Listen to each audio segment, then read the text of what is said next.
Hello! Hello. Wow, that was loud, Jordan. Sorry. Hi. Hello, everyone. We'll have to adjust all the mic volumes because we're probably pretty loud right now. My name is Jordan. I am Baby J. Nick Pie. Paint Liquor, Houdini 7, Nicholas, Solo. What up? Hello, everybody. I have a sandwich. I have a model. Sandwich. I have a sandwich. One Well, more time?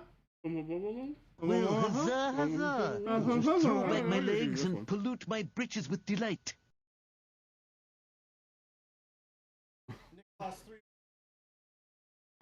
Acting like you don't know what I'm 59. saying. Oh, I know exactly what you're kidding me. Do not eat and paint. Wait a minute. Eating and painting is fine. Don't eat the paint. Don't eat the paint. Silly We've gone humans. over this numerous times. Silly humans. Don't eat the paint. Please. And thank you. Hey, Gabe, you want to show them the new stuff? Let's show them the new stuff. Hit the prod button. Rod. Hey, Oh. it's the Can good you hear old me? Jabe. Yeah. He's in the producer's desk today. Newson. Woo-hoo. You may have to pull that mic really close to you, Gabe. Yeah. Chat, let us know how volumes are. We've rewired and redone the entire studio. We It was a have good morning. the producer's desk over there, as you see. Paint Liquor. Hey, Liquor. Hello. Producer's volume is low. He didn't have the mic very close, so No, but this mic is different. you are 4. All right, how's that? Is that better? Got a better volume on producer. Beat. Still looks low. Still looks low? Yeah. Okay, I can turn it up some more. When you look at OBS, it should be when you talk at normal volume, it should be about in the middle of the yellow. Okay, cool. Yeah, this is normal volume, so a little low, a little bit more. You can adjust the black pot at the top for gain. The little black one. We're learning all the things about producing this show. Producing this. It's probably okay if I'm a little bit quieter than you guys too. You think? I don't know. I don't think so. Just don't push the mute Jason button. There isn't one. Well, there is. Well, It's there called could be. turn the volume on my Yeah, mic just down. turn the dial. He does have that power over there. You know, technically, We shouldn't get him- Technically, installing a production desk in the studio was a bad idea for me because everybody's just going to turn me down all the time. Welcome to my life, gang. I feel like I was painting a model. Yeah. Yeah, what are you going to paint today? What are you thinking? I put her in your new area of model storage. That is way far away. That's better than nothing. Look at all. Also, you have so much space on your desk. This is ridiculous, by the way. I wish we could get a camera angle to Jordan show went what on Jordan a did. cleaning spree. I did. Jordan, we moved a bunch of the production stuff. I can't even get like far enough. Hit one painter main and see what happens. It'll expand out. Nah, it doesn't even show. Oh, they get to see the chairs though. Oh, the new chair cam with lighting. Chair cam. Oh There's yeah. chair cam with lighting now. We're working on it. You can hit the chair button and turn it off. There we go. Yeah, you can go back to two painter. Normally, my desk is a complete catastrophe. It Not is less of anymore. a catastrophe now. It is not a catastrophe at all. Get out of here with that. It is. It It's is beautiful. It is not anywhere near as catastrophic as it used to be. Dude, Dini, I remember when Jason streamed from a webcam in his mom's basement. That's never happened. So that's never happened. Nobody remembers that. Not even my mom. My mom doesn't even have. My mom has never had a basement. Houdini doesn't know.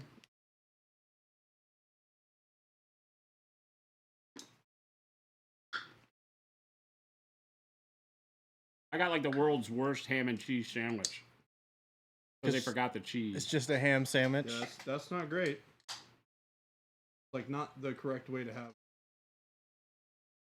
Impossible. There are no basements in Arizona. Yeah, there are. But there's probably a lot of them. I have been in a house with a basement in Arizona, babe. I have.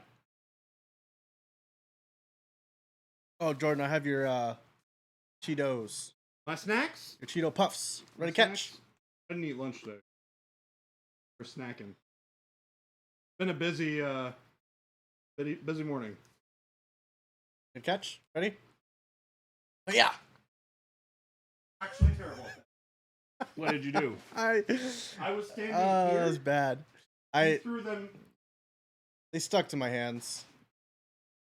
Don't ask Gabe to throw you anything. No. Note to self. No, Yeah. do not do that.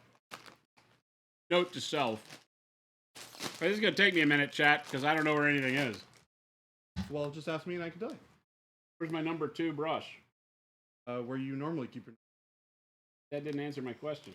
Because it's over here now. And We shuffled all of them. You put your number 2 brush away. That was not me. I didn't say it was you. I just said I don't know where my stuff.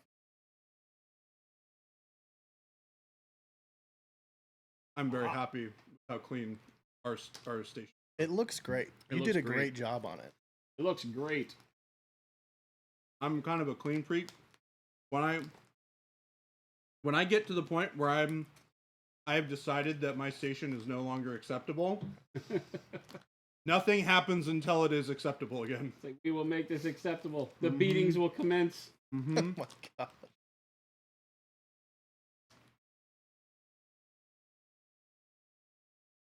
Is it still way too hot in AZ? I mean, it's summer. So yes.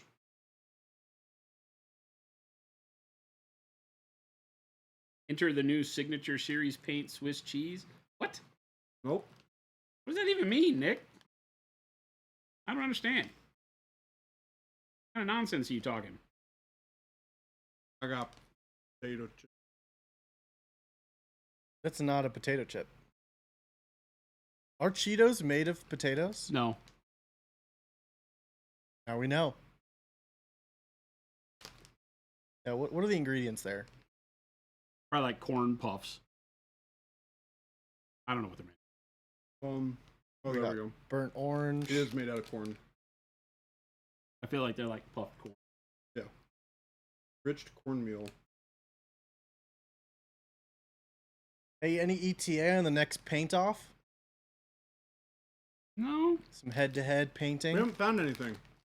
Nothing that interests you? Well, we'll have another one at some point.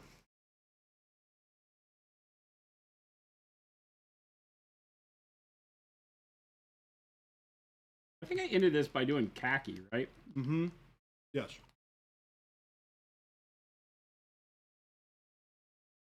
Khaki's fairly bright. It's not super bright. It keeps the gold kind of on the down low. I wonder if I could just, I mean, if I move to like heavy warm white. Let's try it. Let's do it. We're doing it live. Do it. Heavy warm white. The thing, chat. I'm very excited for that paint. I think these are all sealed. These are all brand new, so. Yeah. Hey, sealed for your protection. It even says so. Sealed for your, in capital letters. Your, not my protection, but your protection. Go see what's going on. Oh, it's so weird to see the mouse and Gabe moving chat. Holy hell. I'm excited to put stuff on the screen and you'll Oh look my up God, and it's this like is a so scary crazy. face looking at you. So nuts. I don't know what to do, chat. Scream! I don't know what to do, chat. Scream. Yell. Heavy. Yeah, it's like we have to relearn how to paint again. I've been gone for 2 days. You have been gone for 2 days. The studio has changed, which means we must relearn how to paint. Yes. Gene therapy wears off fast. Even the ink is back. What? They were saying that Gabe. Yeah, But, but that you did you gene went therapy. through and gene therapy and you became Gabe. Oh, that's Yeah. not a thing. She was like, I'm perfectly happy being me. That's not a thing.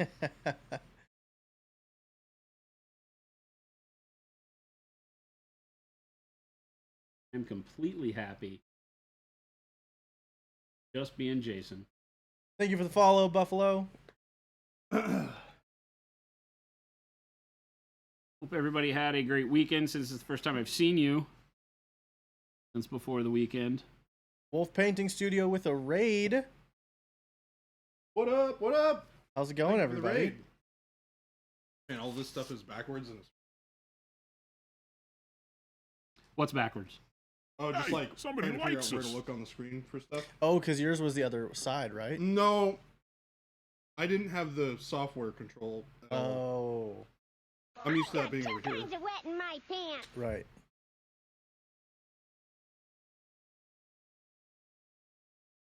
Buffalo Spin Shot Dad Paxis. That's a hell of a name, by the way. What's going on? Wolf, thank you. What's happening, everybody? Paint Liquor says eat paint. He forgot the don't part of that. Yeah, whole you're not thing. supposed to eat it. Yeah, we don't eat the paint, Wolf. That's not how that works. Oh, while you were gone, I went back to silver, brother. I saw that. I like how you say back to silver. You fought me vehemently on the whole silver thing. You know what? Doesn't fit the theme, Jordan. What are you doing? It doesn't, and I don't like that. I still don't like that. It's the right choice, though. It is the right choice. I tried to fight him on it. I tried to convince him to stay with gold, but I think the gold looked okay. It just wasn't right. the gold looked great. But I do think the silver pops more. Silver's the right choice. Don't let anybody tell you different.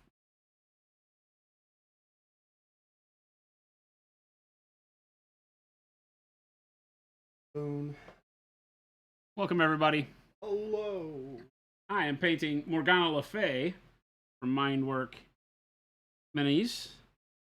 Jordan is over there painting The Sacrifice, also for Mindwork Minis. We recently became the North American distributor for Mindwork, so these are all available over on the store, monumenthobbies.com.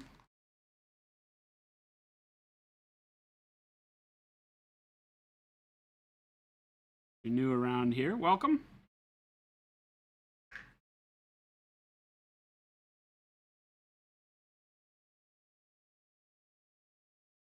Oh. Wolf Painting's gonna go to bed. Have a great sleep. Going to bed. Enjoy the I'm the sleep, Crown Samurai. the call of sleep. Used a couple of the transparent paints last night, and they are awesome. That is freaking awesome. Came over to pick them up. Was that in your order? That's one of the ones that you picked up when you were here? Crown Samurai stopped by the studio while you were Oh, gone. that's right. on Well, I was Friday. gone, right, on Friday. Sure. Showed him the old studio, so you have to come back and see the new one. Much cleaner than the old one. It feels like a totally different room. It is, yeah. The production desk is all set up, as you can see. Yep. Gabe's happy mug there in the bottom right. And Jason can actually turn around in his station. I don't even know Sure. what to do over here. There's so much room for activities. You can dance. He could do jumping jacks back there. No dancing. What about working out? No working out, no dancing. But I worked out over there. Work out to clean it all. No working out, no dancing. It was funny. Before the stream, Jason's like, "How you doing?" I'm like, "I'm tired." He's like, "I'm tired." Like, because I am a large guy who doesn't work out. I just had to do a whole lot of squats. A lot of squatting. A lot of wax on, wax off. Jen, there is definitely dancing. No dancing. Don't listen to Jen. Jen will mislead you. She will get you to do all sorts of horrible, heretical things. Like dancing Wait, isn't that and me? singing and listening to the White Girl mixtape. I'm just saying. Comfy chairs are still here. Don't worry. They're there. Yeah, you should. We've got a nice, better camera angle on them now. Got the producer area. Your producer. You can hit the camera chair looks and show great, 'em. By the way. Yeah, I'll show you guys the chairs now. Fancy. Got lighting on them now. Yep. It is not a dungeon, but it is a corner. Yep. It's a nice looking corner. Pretty good corner. We need need to to get- got plenty of space over there. We'll get some more lights Ooh. back here. We got this one pink light, which I can change. Fun. Make it blue. Make it yellow. Green. Gabe, what's your signature color for producing? My signature Yeah. color. Every producer has to have their color. It's gonna be this green color. I really like it. Like a green blue color on the cam on the Definitely looks blue on camera. on camera and looks green blue, behind you. but it's like a greenish blue. Yeah. I like it.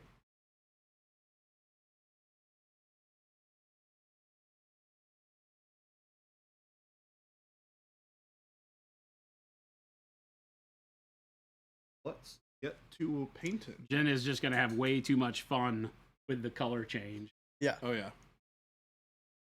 That is Jen's production desk. Gabe is just holding it down for her until True. he has time to train her on how it all works.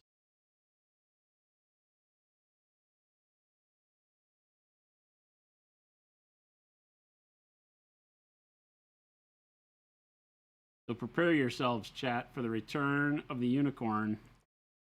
I agree, Jen. It does still need a disco ball. You'll probably get like a miniature disco ball someplace. Miniature. No, we need a full size disco. Full size. Like we need to go to Cane's in the middle of the night and steal their disco ball.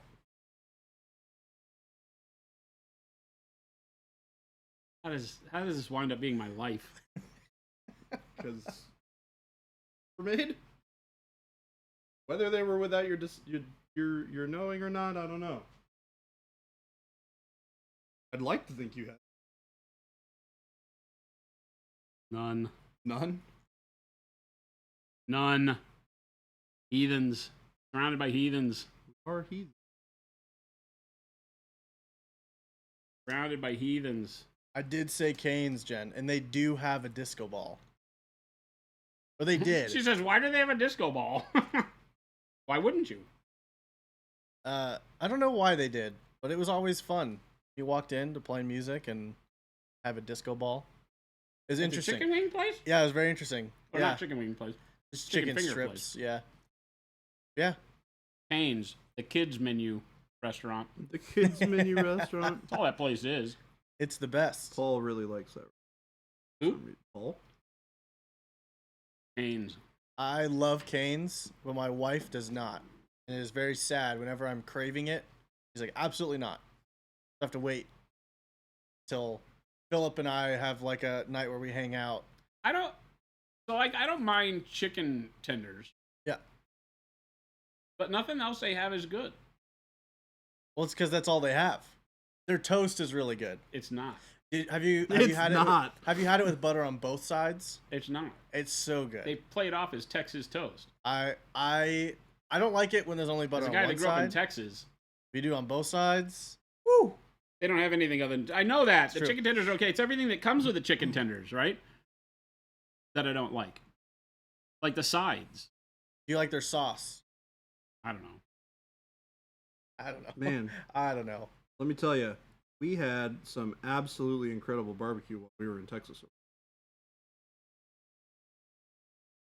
Yeah, that I picture showed you the showed photos, me, right? Yeah, it looked amazing. Went to this hit barbecue place called Hard 8. Freaking awesome. I spent way too much money on accident.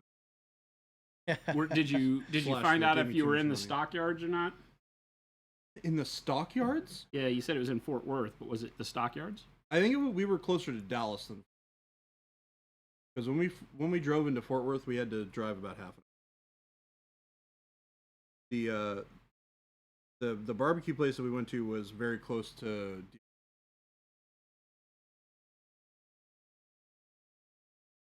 Like probably less than.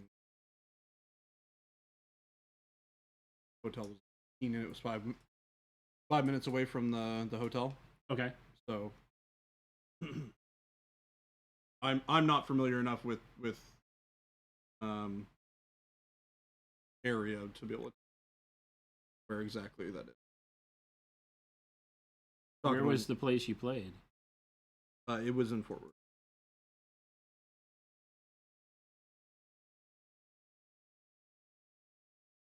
Because we flew into the Dallas Fort Worth airport, which presumably is somewhere between the two. It is Arlington, right in the middle. Okay, so that's in Arlington, and we were staying at a hotel. I don't remember. Yeah, we're staying at a hotel that was 10 to 15. It was like 15 minutes away from the airport, maybe even less. So it couldn't. It's probably not necessarily in Dallas. Probably in Irving or. Yeah, in between. Mid-cities, they call it. The mid-cities.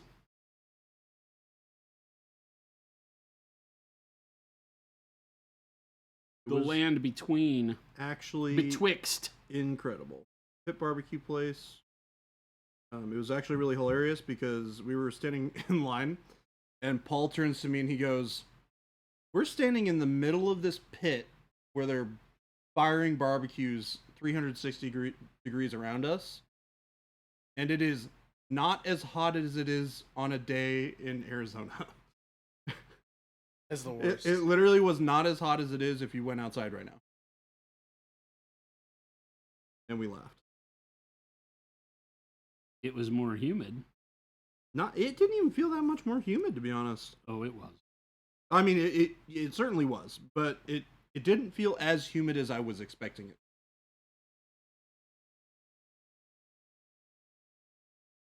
Yeah. It depends on when they've had rain, right? Because it can get really swampy in Texas, even up in Dallas. I don't think they had. The roads were pretty dry.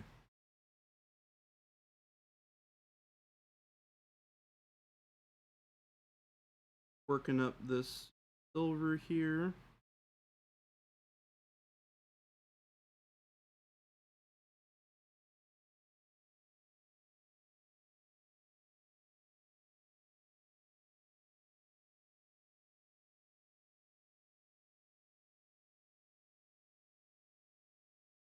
Trying out some colors on the model.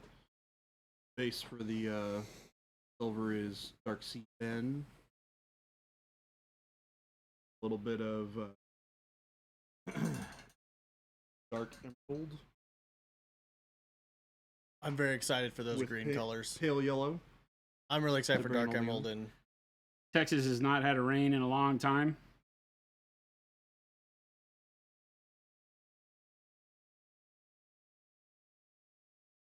Baby J, do you prefer Arizona heat or 97 and 99% like we had? Arizona, 100%. It's not as hot, but I hate feeling sweaty. yeah. Or just sticky, like your clothes are like Yes. I think that's the Stuck to thing with you. humidity, right? Is the That's the part sticky, I like don't you like. take a shower and you never feel clean yeah. because you immediately start sweating. And there's one thing too that I think I always forget about is because of how hot it is here in Arizona, we have really good air conditioners. Yes. Or air conditioners, period. A lot of places that just don't because they don't need it.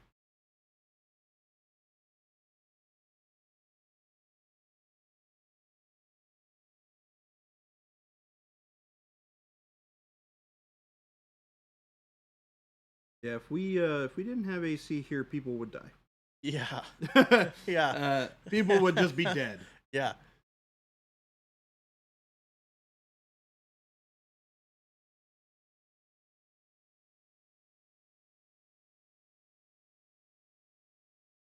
Mentioned what a great color heavy warm white is. Yeah, I think Kind of a good color. I mentioned how good Emerald and Dark Sea Ben are. Man, I gotta tell you, I would watch that Monument Hobbies company. Isn't that what they're doing right now? They got some good stuff. Try out for those guys. We broke that guy.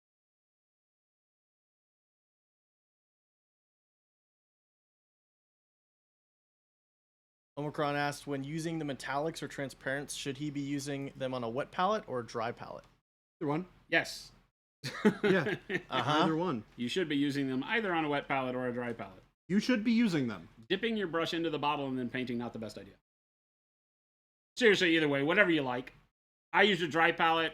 Jordan uses a wet palette. If you're going to use a wet palette, don't oversaturate it. You'll notice that your paints will get oversaturated with water. Not be nice. The mustard cat makes it difficult to dip your brush into it. Aha! You're on to our plan.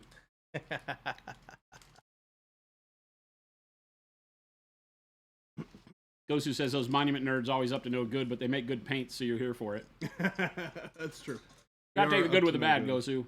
Good with the bad.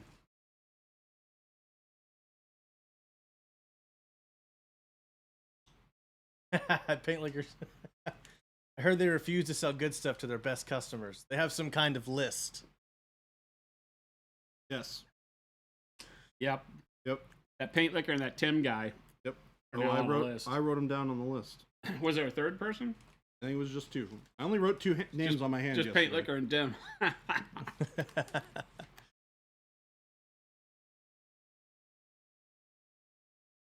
Omicron says the caps make it easy to put it on your hot dogs. Oh, don't do that. Yeah, I feel like that's not what we're supposed to be doing. It's not. Not allowed to do that, folks.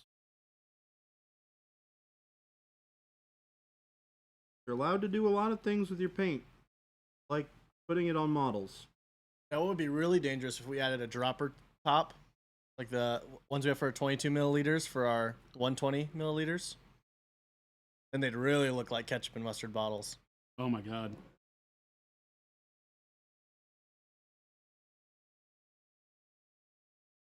Not do that? This is a good call. Let's not do that. He's gonna eat.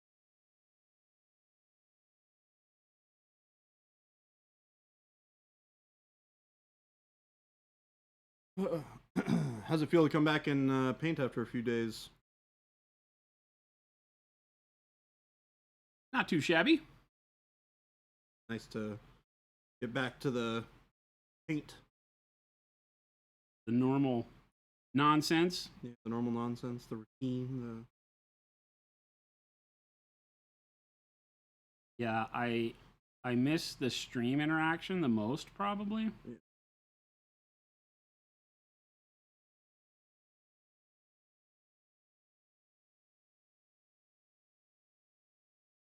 We need to get like a plastic thing down over here, trying to roll around on the carpet. It's rough. For what? For the For your chair? Trying to like shoot it forward and back and knocking the table. Let that Carter guy know. He'll supply the magic.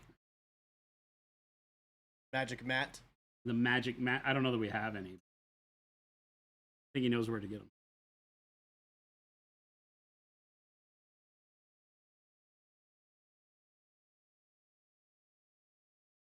Omicron, today's your first day back to work after 10 days off. Melting even more. Yes. So jealous. That is, getting back after a long vacation is so fun. Actually, I'm not jealous. Job's too fun. I'd probably go crazy if I wasn't working for more than a couple of days. Weird. There's something right? about Yeah. getting back from vacation to Arizona in the summer. I think I was talking to you about that yesterday, Jordan, where it's Yeah. just, it's almost worse. Where you're like in a place that even 10, 15 degrees cooler, and then you get back, it's just hot. Is it weird that I was actually like excited to come back to the heat? Really? Yeah. Maybe you were meant to be in Arizona all along.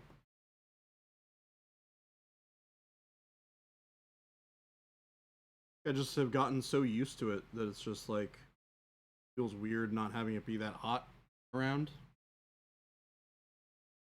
Yep. Like I'm used to a particular temperature when I get out of my parking garage, walk to my apartment, and it's very hot. it's very warm. Yeah. And when I don't get that, it's kind of weird. Has become one of us. Take long. I think it'll still probably take the better part of a year for me to adjust to like it. It feels so cold when I go back to. Yeah. It's gonna feel real weird. Especially if you go during like The winter, fall or winter. which is probably yeah. when I would be going Yeah. to go visit all my friends and stuff for the holidays. Yeah, that'll be cold. That'll be really cold. Trying to get Catherine to come down here again during the year. There's some of the kind of beautiful spot. Awesome. Thank you, Jen.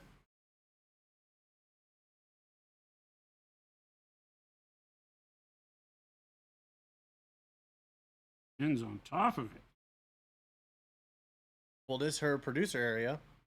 Still want to make sure it's all steam. It is for Jen technically. Yeah. Like, ooh, get me one of those. Yeah. Have him add a disco ball to the order. You know, that probably can happen. I'm gonna be honest, that is a thing that can probably happen. I need y'all to settle down. Amazon has them. I need y'all to settle down a bit with the disco ball.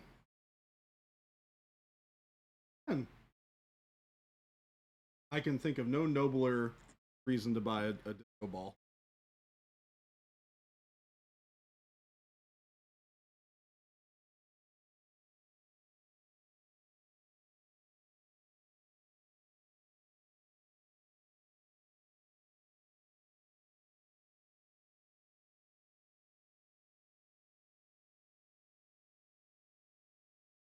Well, huzzah, huzzah! I'll just throw back my legs and pollute my breeches with delight. Who's done gone polluted their britches? Both of those fins shot dead faxes.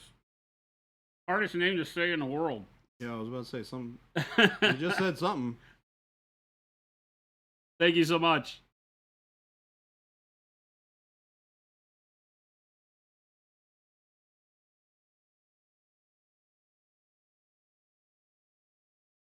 Red dress here. Happy Jen, happy Den.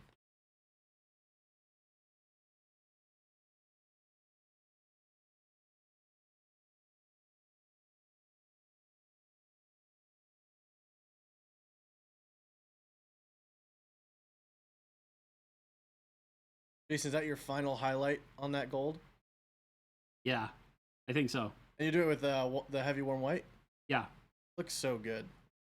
Yeah, it's putting just that final little pinprick of Yeah. light on there for when I don't want the gold to be super shiny. Yeah. But it is looking pretty bright.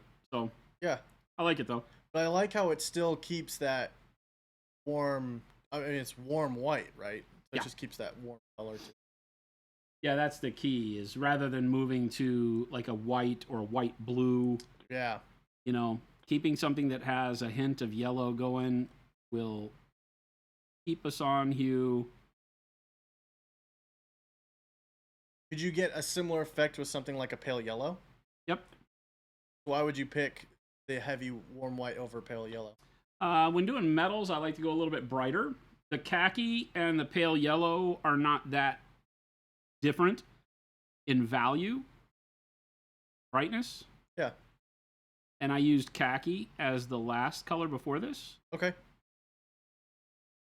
So you just have to be careful when making those decisions. So, you know, if I were to use pale yellow right now, it wouldn't have as big of an impact as this color is.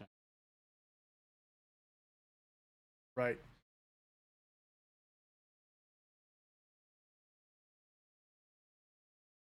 Are you trying to get some weird angles get in here on the headdress.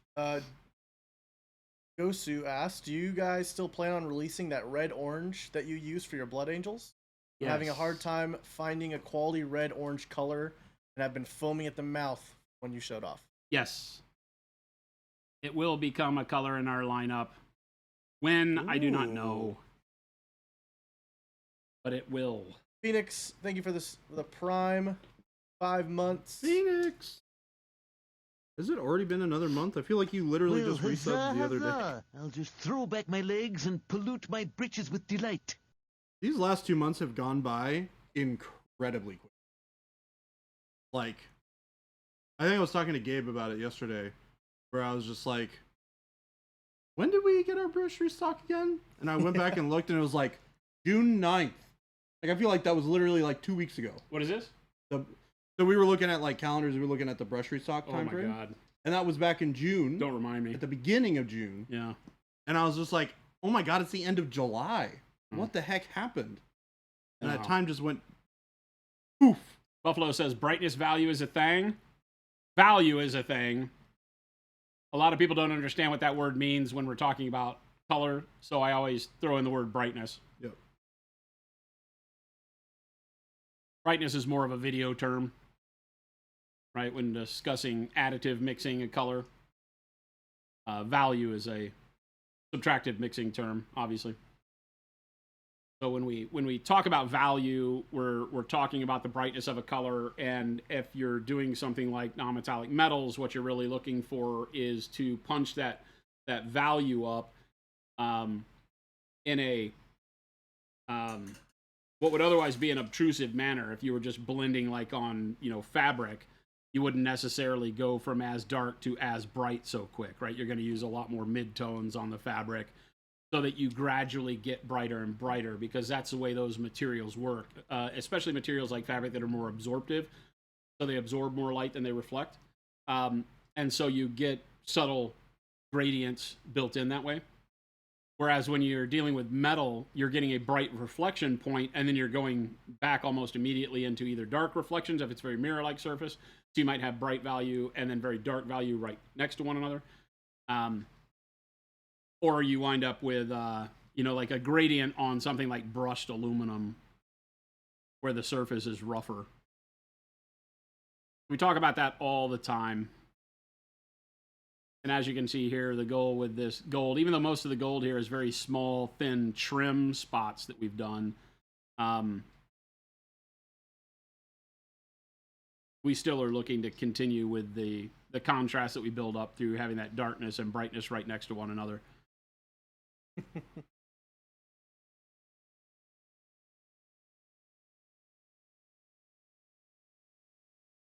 Your phone is melting. When you think about paint and value, I think about that sweet bundle pricing. Nick Pye, best marketer that we have. Don't even have to pay him. Doesn't even collect a salary. You're hired. Pizza and beer, baby. And Jen with the link. See, that was like a match made in heaven right there. Yep. Nick served it up. Jen knocked it out of the park. I keep reaching down for my mouse. Like it's weird when things change, how you notice those kind of idiosyncrasies that you used to do. Yeah. And I'm noticing as I stand here watching chat, I'm always going down for my mouse to scroll chat. I don't have a mouse anymore, chat. That guy stole them. I did. Don't you have a mouse under there? No, I have nothing. Look at my oh, I do have a mouse.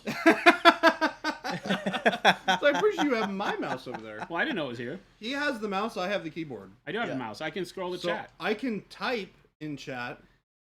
But you can't do anything else. Yeah. But I can't. You I have to can't work click on together. anything. Yes. Okay, That's I'm what going to we've click done. the box, and then you're going to type. All right, here we go. I'm going to click the box, and now you're going to type hello world.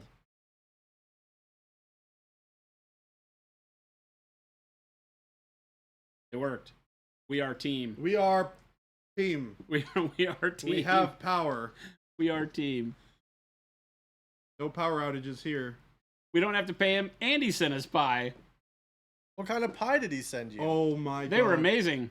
Speaking of sweets, I got the most. But then the place shut down. Oh. He tried to send pie again, and the place was closed. That's the worst. I don't remember what the place was. Nick, do you remember what it was? There's a really good pie place here called Pie Snob.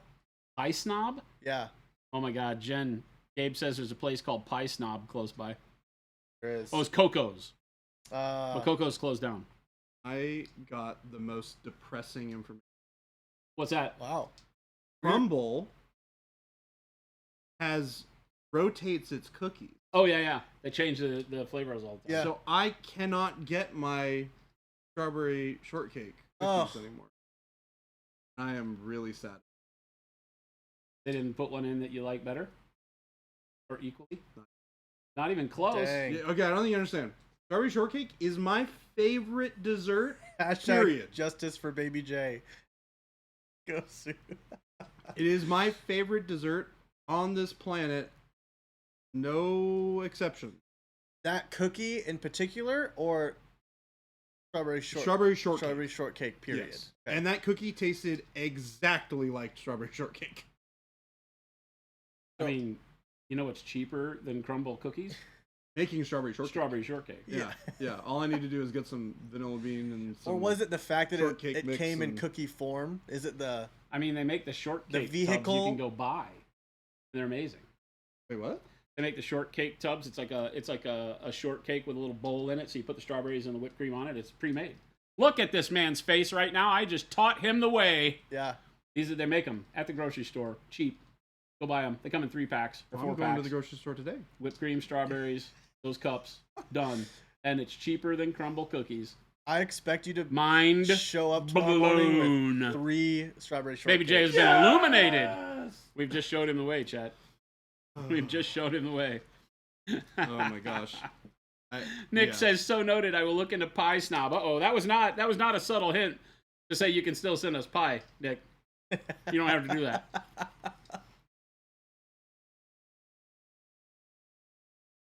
But I have a feeling Baby J is only going to be eating shortcake for a while. What do you have for lunch, Jordan? I did not have anything for. I have strawberry shortcake. Oh yeah.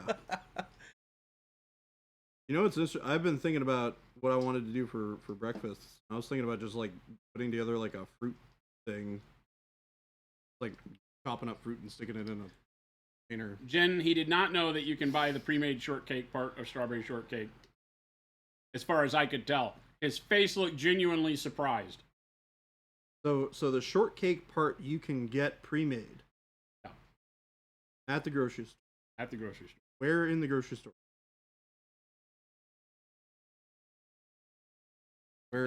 In the baked goods part. Do you know how Like where you would get donuts and stuff?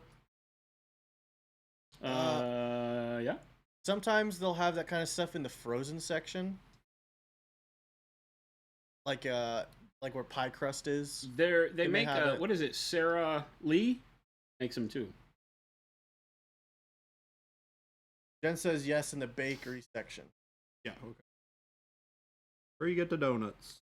Gosu has said he's seen them buy the strawberries before. Well, Yeah. so they might have them all over the place. My God. Life is. Life-changing stuff going on. So you know how when you take a McDonald's meal and you put it in a blender and it tastes terrible? What do you mean terrible? I beg do to in fact differ. know Wow. of what you speak. Well, I beg to differ. would the ingredients of a strawberry shortcake blended together Yes. taste good, Yes. Sure. or would it taste weird No, it would and taste. disgusting? This is a freaking strawberry shortcake. So, what I noticed through that whole ordeal, What ordeal? chat, if you're queasy, you might want to turn your volume down. Yeah, Don't Jen- use milkshakes. Jen, don't listen. Don't listen, Jen. So the one thing that I took away from that whole thing, where we blended up all the McDonald's, because that's what, Chad, if you don't know what we're talking about, the whole long thing. We made bad decisions a while back. This was Yeah. my first week. Or the week before I started. Yeah, I think it was a week before you started. Yeah, You weren't even working here yet. You were just here for a Friday night. I was here playing Game games. night. Yeah. Right. So on Friday night game night, I had walked up and asked everybody if they were in, and we got like 6 or 7 people, I think. That's all you said. You said, "Are you in?" I said, "Are you in?" And everybody was like, "Yes." Good game face on. And then we spun a wheel, on that wheel was all of the hamburgers and sandwiches that McDonald's makes. I'd already asked everybody what their drink of choice would be for McDonald's. Everybody had already said that. They didn't get to know why. They just picked a drink. And then I spun the wheel and randomly gave everybody a sandwich, right? McFish or filet of fish was on there, everything. And got everybody assigned a sandwich. And then I drove and we bought the meals. And then with their drinks that they had chosen. And we brought them back. And I basically macerated them all and put them in cups and gave them to everybody. And I said, here's your dinner. Yeah. And everybody either ate it with a fork or spoon or drank it. And it was horrible. It was awful. But it was very fun. Yeah. And Jacob's was the worst. Jacob's was probably the best, actually. His was not the worst. I don't know what was the worst. Well, maybe Jacob's was because he got Powerade as his drink. So that had to be pretty bad. I remember somebody's smelled rank. That was the Powerade one. I think it was that one. Yeah. It was I that think Powerade one was really bad. Jen says people trust me way too much. That's probably true. It's true. Here's the thing, though. You did also buy like 10 or 12, probably more. Hold like on. two each. I bought like 14 cheeseburgers. Yeah. So that everybody could have 2 cheeseburgers at the end, Right. so that you could still have eaten. We still had dinner. Hold on. This isn't your fault. But one of those cheeseburgers, which is the one I pulled out of there, Had no did meat. not have any meat It was on just it. 2 pieces of bread. It was literally just two pieces buns of bread. with pickles and ketchup on it. Yeah. Yeah. They forgot the Yeah. meat on one of his burgers. I was like, what the heck? I bit into it. I was like, what on And you earth know that the is person this? back there was like, we don't have patties right now. We just need to get this I'm order out the door. Here you Yeah. go. If they're mad, they're mad. We'll give them their money back. That's the type of thing that my sister would order growing up. Just A patty Bread? burger. a hamburger with no meat, just ketchup and pickles only. Ugh. That's Awful. which one? My sister, Shelby. Shelby. So- One who works here. The thing that I learned from that whole ordeal, and this is the gross part, so turn your volume down now if you get queasy, is it taught me about why vomit tastes and smells the way it does. Because when you throw up, it's literally just all your food mixed together Yeah. and some stomach bile. Yeah. Right? So minus the little bit of bile part, which I don't know if it has smell or flavor I think it's got to it anyway. Probably it's got a doesn't. little bit, but But that's what we mixed, is we Yeah. created the same thing. yep. Right? Ugh. So we were just eating vomit. Because I was back there blending it up, and I you know me, I'm like, I sniffed a couple of them, and I was like, that is like what you throw up. Yeah. Like that is literally vomit. I think the one that we thought would taste the worst was the Filet-O-Fish. And that one was the one. No, that the filet of probably fish was probably the easiest. best because he But did it's- strawberry shake. He did a strawberry shake with it. Phil Yeah. was smart. Phil chose the most pungent drink Yep. at McDonald's that would overpower anything you mix with it because he knew Yep. what was going on. Yep. So he was like, if I get a strawberry shake, then no matter what goes into it, it will taste like strawberry shake to some extent. And so he did. And he got the filet of fish. And when we told him what he got, because nobody knew until they ate it, and then I went around and told everybody, and when I told him it was filet of fish, he goes, Yeah. I kind of figured. He Yeah. goes, he ate a lot of his too. He ate like Yep. half of his. He was the whole time we were filming everybody else, Phil's just back there munching on his. Yeah, he kept eating it. Yeah, he kept eating it. I think I got chicken nuggets. You might have been chicken So nuggets it's and Sprite. chicken nuggets, fries, and I think I did Sprite. You did Yeah. Sprite. I Chicken got the nuggets and easiest Sprite one. sounded horrible too. Yeah. It was just that was rough. That was rough. Mine was just like a cheeseburger, right? Yeah, I think maybe it was a Big Maybe. Mac. Maybe like Or yours quarter might have been pounder? the deluxe quarter pounder. Yeah. The only reason I had trouble with mine is because I was still getting over that cold, and I'm like my throat hadn't quite healed up Jordan completely. turned a shade of red. I don't think I've ever seen a human being. Yeah, turn it was when he pretty ate brutal. his. Didn't Yeah. Jacob just like drink Chris half was of like it? doubled over. Yeah. Jacob was like nearly puking his out in the trash can. I mean, Jen Jacob says, almost "This ate is all why of you his. should not blend your food." Jacob almost ate all of his though, Yeah. I or thought he drank it. I'm went, not sure which is worse. Well, he pretended. He did not drink that much. Oh. Because he sat there and acted like he was chugging it, and then I looked in his glass and I was like, that was a lot of chugging for not much material missing. Right? Panic Bomb, what's going on? Panic Bomb Arcade. Paint liquor. What a moment to unlurk. For those of you just joining in, we do have producer cam now with the lovely Gabe. Yes, Producer Cam. we got the Jabe. He's on the menu today. Jabe is going to be working out the kinks with us, and then Jen will be taking over. Woo! Some producer Cam duties. Nicholas said, "Y'all can make mixed fries, Big Macs, and Powerade, but I can't take a swig of khaki." Nope. Nope. That sucks, doesn't Yeah. it? Funny how that works. I love it. Nope. That rule is still in effect. So the moral of the story is, you could make breakfast shakes out of strawberry shortcake. Yes, that is the moral of the story, actually. Good segue, Gabe. Yeah. Which So, actually I don't know sounds where any of awesome. my paints are. Did he reorganize your paints as well? Nope. Well, technically. Yeah, technically he did. He just moved them around, so not really. I need warm brown and coal black.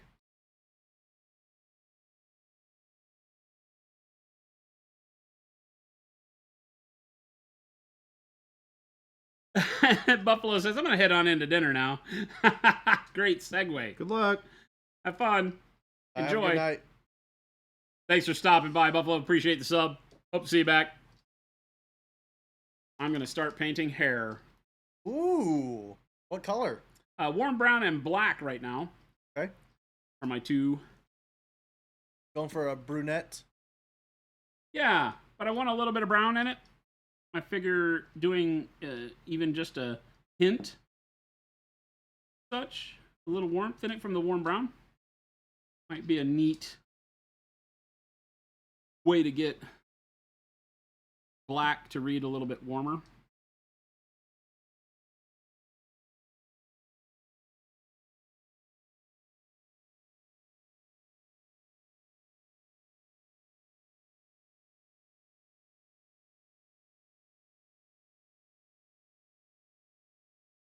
Alright. Finish all this silver in it to a pretty good spot.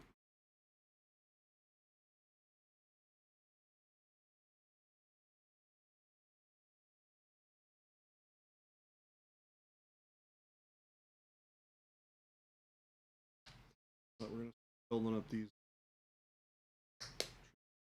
layers.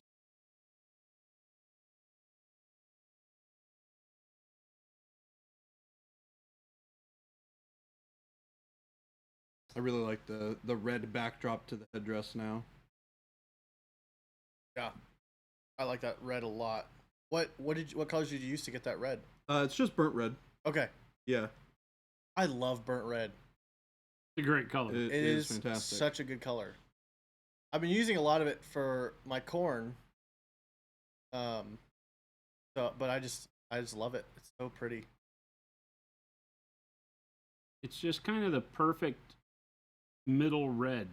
Yeah. It's still dark enough that you can use it in your normal red workups. But it also is a great standalone color.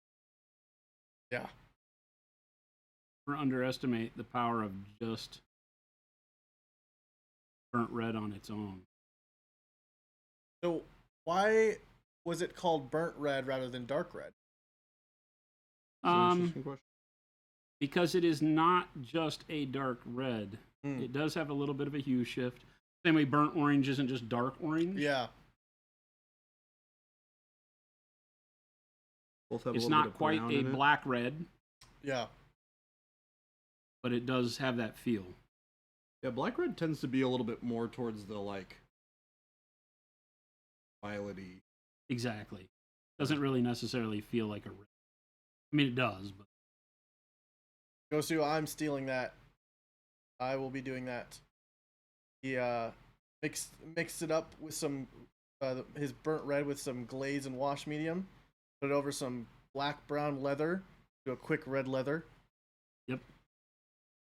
Stealing it. He's writing it down right now. I heard the pen click. Do not put burnt red on your corn. somebody's been paying attention. Yeah. Gabe's over there eating the paint.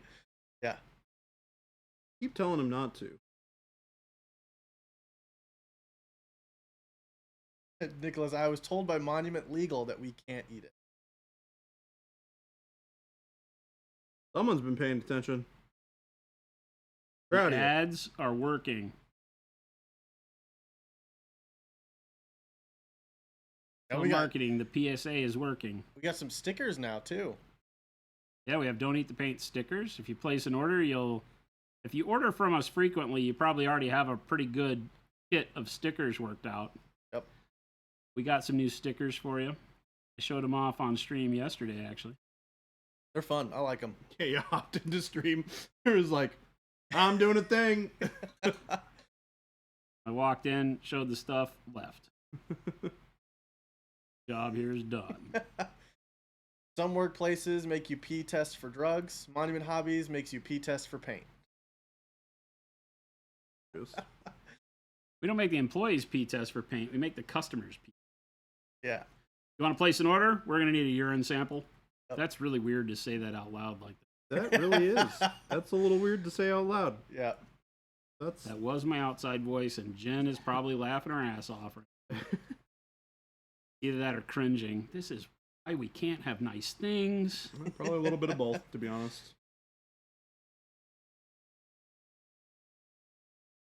Holding up over there, Jen. Edited and clipped. Oh, Chris. Chris. A good color. Well, which Warm brown and black. The hair, Oh. the braids, and the top of the head now. Mm-hmm. Lots more black than warm brown. He's very good.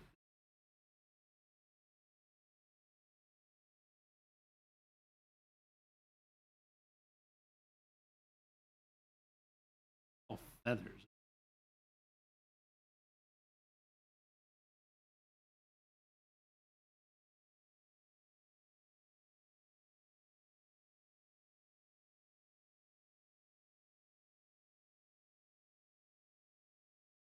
Yeah, go. So it's just a real slight variation for black that works really, really well to get across what I'm trying to do here, which is just to give a little bit of highlight color to the black that isn't the standard blue because of my skin choice here.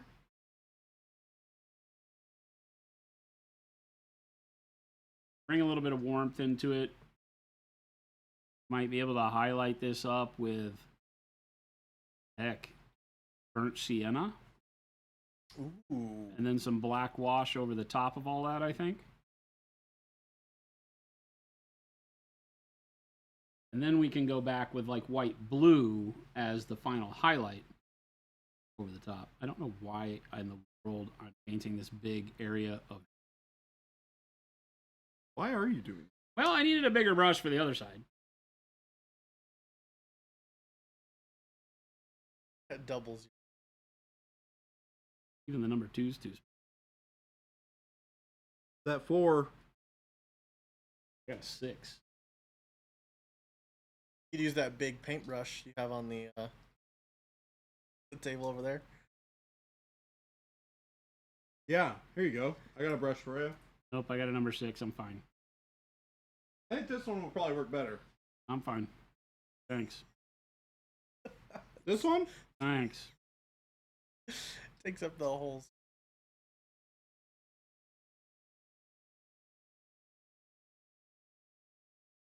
It would be kind of fun to do a painting challenge where you Make your own brush. you like draw Actually, a different kind of brush out of a hat and you have to paint with it. I like the idea of make your own brush. Make your own brush? Yeah. What in the world are you even talking about? Yeah. Yeah. Does Like- everybody have to come to our office to do this? No. For us here, we have to make our own brush out of scrap materials and duct tape. Oh. So And paint 'em all with it. Zumpire asked, I'm thinking of buying the base set of paints. Mm-hmm. The one negative I see on reviews is that the paint is a little hydrophobic on other brands of primer. Could you comment on that? So, here's the problem. By other brands of primer, they're talking about GW spray primers. Yeah. And the problem with GW spray primers is they say they're matte, and they're not matte, they're satin. Our paints do not have a real heavy poly to them. I mean, they're still strong paints and all that, but they're not made by house paint companies, which most of the other paint manufacturers' paints are made by house paint companies. And so whenever you have a satin finish varnish or a satin finish on the model, and you also thin your paints, because a lot of people, when they go to base coat, they're pulling their paints off a wet palette or something like that. And they can see the paint beat up.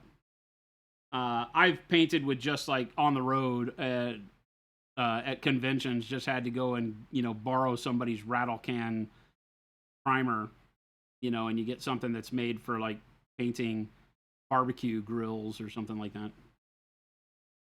And if you thin your paint too much, you'll see it beat up, which is what people refer to as hydrophobic. The paints aren't hydrophobic. That's not the term that it means. They're water-based paints. They would never refer to them as being hydrophobic. Hydrophobic refers to how a paint is when it cures, whether or not it wicks rain off of it and things like that. But you can get over that by not thinning the base coat.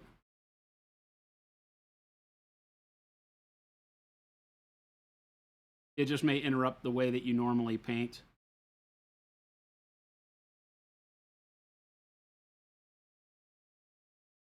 You'll notice when painting with our paints that they have a much lighter feel, is the only way I can say it.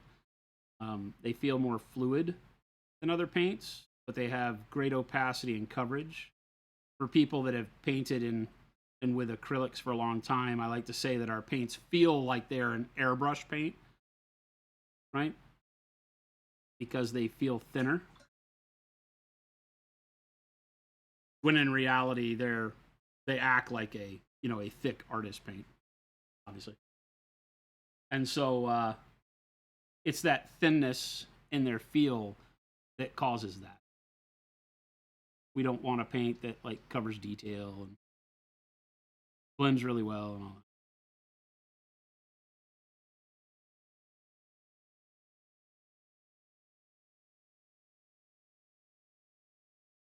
You could definitely do it. And whenever we see those comments, everybody else rifles back like, I mean, it works great on all my Corax white and Chaos black.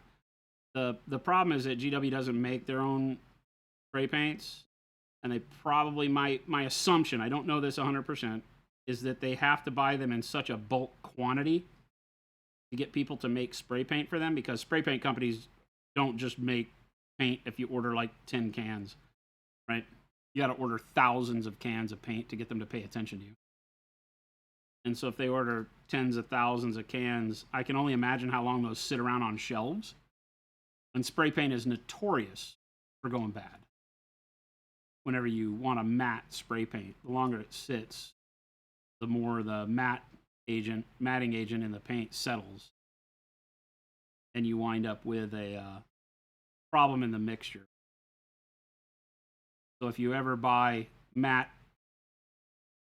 what says it is a matte paint in a rattle can, and you spray it and it has any shine to it at all, you've already got a problem with the chemical mixture of the paint. Every time we see somebody gripe about it, that's what the problem is. Our paints are just less forgiving than some others as far as going over the top of those problems.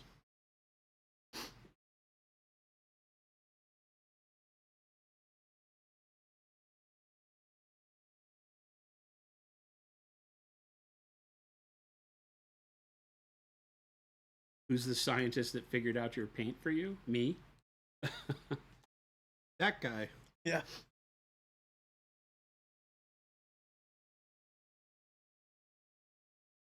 He is the wizard around here.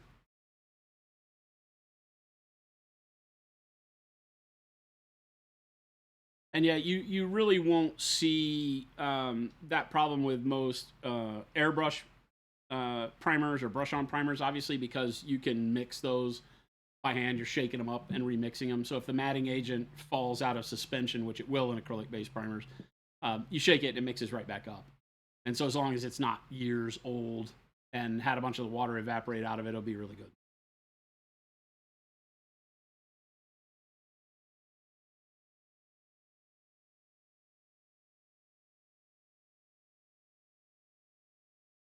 Yeah, if you remember back in the day, we made we made the white. Jen and I used to make the white out of base components, and mixed in a way that it would perform better off of the brush and with the airbrush than any other white out there. Even taking like a high-end paste white and putting airbrush thinner in it, couldn't come close to what we were doing with the titanium white. And we then kind of reverse engineered some of those components that we were using to figure out the best way to go even deeper into raw materials to mix to overcome some of the issues that we're having when you take high-end off-the-shelf components and mix them together. You're getting a lot of stuff you don't need that way.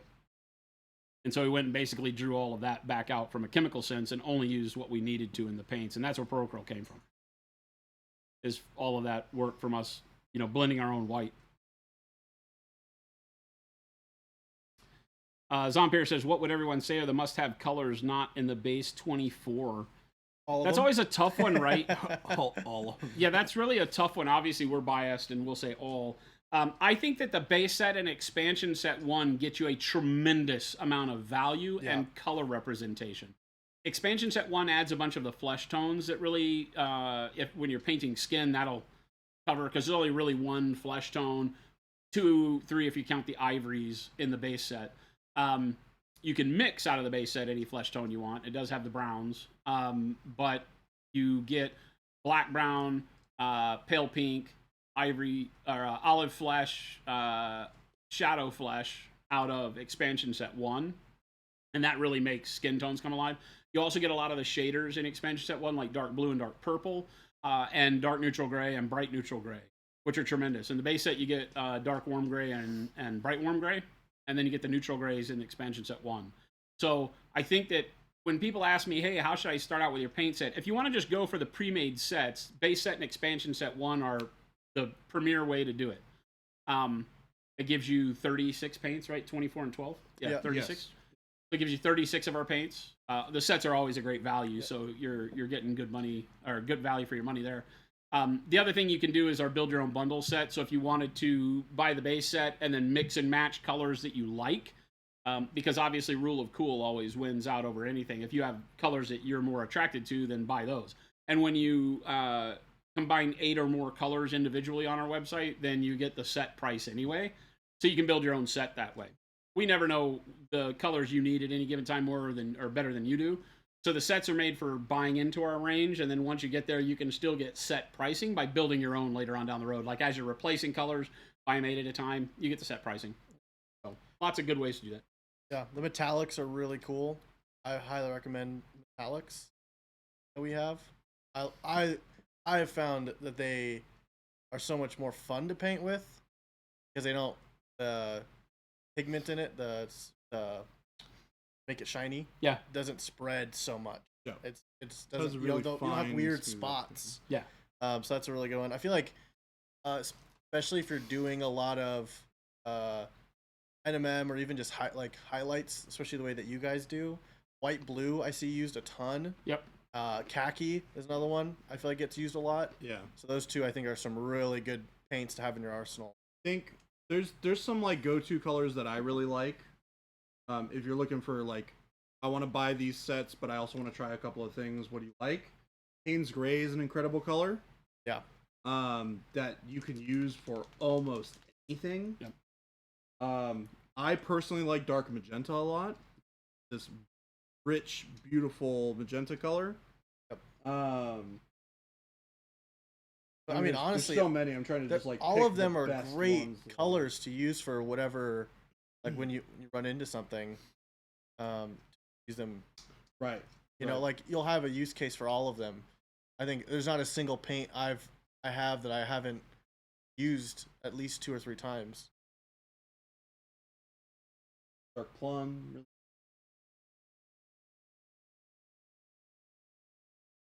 Corset. It becomes so hard because, you know, the root of it is that we're painters. Our company is a bunch of artists and nerds. Yeah. And so everything that you get are colors that, I mean, honestly, I as a painter use all the time. Right. I'm not interested. I develop all our colors, and I'm not interested in developing colors I won't use. Right? So for me, it has to be a color that I find either something that I mix all the time or that is just a base, what I would call a base or primary color that you find yourself needing and using to mix other colors with. And, you know, that's why when people say, what's your favorite color? I go, I have 102 of them. With the advent of the Signature series, it's made it really interesting for me because these are not necessarily the colors that I come up with. Some of them are, but most of the time it's the artist directly. Like the Signature Series 2 are all colors that Ben and Matt have come up with that they use all the time. Yeah. And so it's very enlightening for me because it winds up being something that's like, you know, oh, those are rad colors. That's not something I ever thought about before. Yeah. You get a lot of exposure to things that you wouldn't necessarily... Yeah, and I get to do it in a way when I'm talking with the artists that, you know, we say, hey, what is it that you use this for? Explain why this is an important color to you. This is not a color that I ever would have thought about putting in the line. What do you find yourself using this for? And then they explain it to me, and I'm like, oh, hell, that's a great idea. You know? Yeah. So it works really well, and it winds up being something that you find out that you can learn no matter how much you've been doing it. Oh, yeah. The washes, too. Yeah, the washes Honestly, are great. all 3 of the washes we have are fantastic. I like that they sometimes require to get a really dark shade to do it a couple times, but I feel like there's so much more versatility to using, like compared to Nuln Oil, right? Which is the GW's black. Well, we made them a little bit less intense. Yeah. And which some is people great. hate that, right? Some people want the wash to be more intense so that in one pass it gives you that Nuln Oil shading. Right. We made our washes a little less intense so that you could be more creative with them, and they would give you a lot more flexibility long term. Yep. And again, you know, some people are like, well, why would you do that? I'm like, well, because you can put 2 coats of our wash on and get exactly the kind of intensity you want from other washes you may use, right? Or you can use 1 and get this amazing slight blend. Yep. That when you see those gradients occur on your model, you're like, holy hell, I didn't know washes could be this useful and subtle. Yeah, because I'm not a big wash painter, and again, this is some of the designing the paints with my paint style in mind, which can get you in trouble. I understand that, but you know, by and large, I'm okay with taking risks like that because as long as I know that they can do what everybody wants them to do, it's just they may take an extra coat to do so, and I feel like that's a good trade-off. As opposed to, you know, making them not do what people are used to, you know, from a Nuln or an Agrax or something like that. That doesn't make any sense.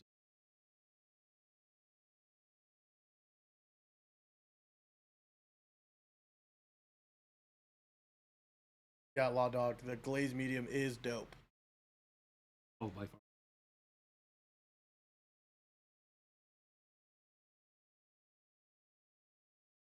Glaze medium is my most used paint product out of the Pro program. Yep. We're using it right now.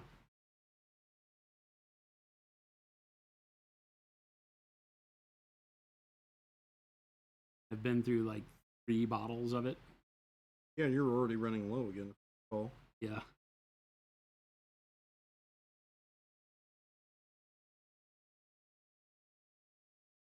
I wind up using it in my airbrushing a lot. Anytime I'm doing any filtering with the airbrush, in place of flow improver or any kind of thinner, it's changed the way I paint in some instances. You know, and that I think speaks volumes when you see somebody who's painted as long as I have and then we have a product that like makes me rethink how I've done some things for so long.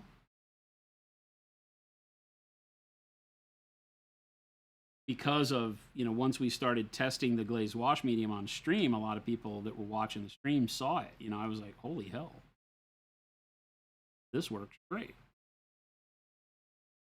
Yeah, Shard said that you can always put a little transparent black into the black wash if you want it more intense. Yeah, you don't really have to, though, Shard. You can just do 2 coats. Normal washes, and here's a problem that we saw immediately. Normal washes, people are afraid to do 2 coats of, because if you use a normal wash, because of the way they pool, right? If you do 2 coats, you wind up with this ugly finish, right? If you double normal oil, it's very, very dark. Yeah, and it looks too splotchy. It doesn't really perform like you want it to. Because, initially if you do 2 coats of something, it's because you just want either more intensity of that color or whatever. And with Nuln or any other washes out there, you wind up in a situation where they don't look necessarily better, they look worse. And that's just because of the way a lot of those washes bulk up and look cloudy and kind of tacky because of the random placement. Our washes lay so consistently and give you such a really good gradient and filter. When you put that second layer on there, you're just going to do exactly what you wish you could do, which is darken that first layer, but you get that same gradient out of it. It's just going to be now darker across the whole surface. You can thin them, whatever. You cannot ingest the paint. That's not how it works. Ingest it. You're not allowed to ingest it. That's the rule. Tim went to dinner, leftover sides from the barbecue. Had barbecue on Saturday for my dad's funeral.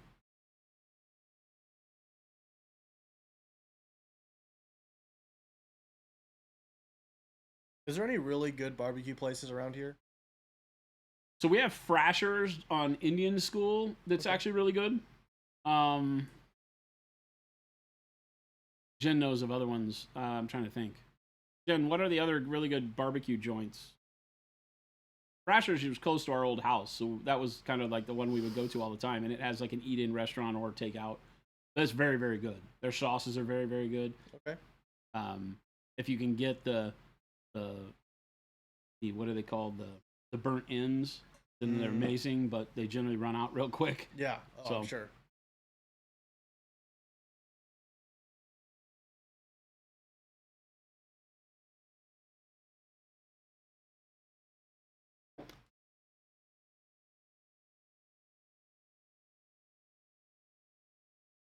Allegedly be a Little Miss Barbecue on Central and Thomas. Ooh, I forgot about Little Miss Barbecue. That'd be place is super close. But good. the sign, she says the sign's been there for a long time and it hasn't happened. There's actually one really close to me. I totally forgot about it. Up by your house? Yeah. What's a Little Miss Barbecue? It's I think it's just a barbecue chain here in town. I mean, they do like brisket and all that stuff, but it's really good. I've had it catered for like a Christmas party before. Yummy. Yeah, the one on 7th Street, the one that's closer to me.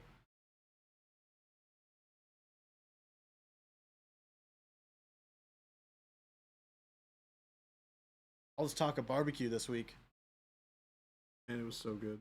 making me hungry. It truly was like the best.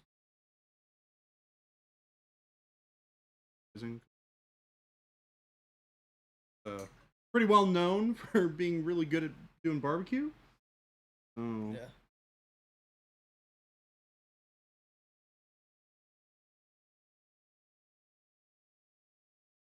I'm adding more and more of the new bone color Oh, into it on my Uh-oh.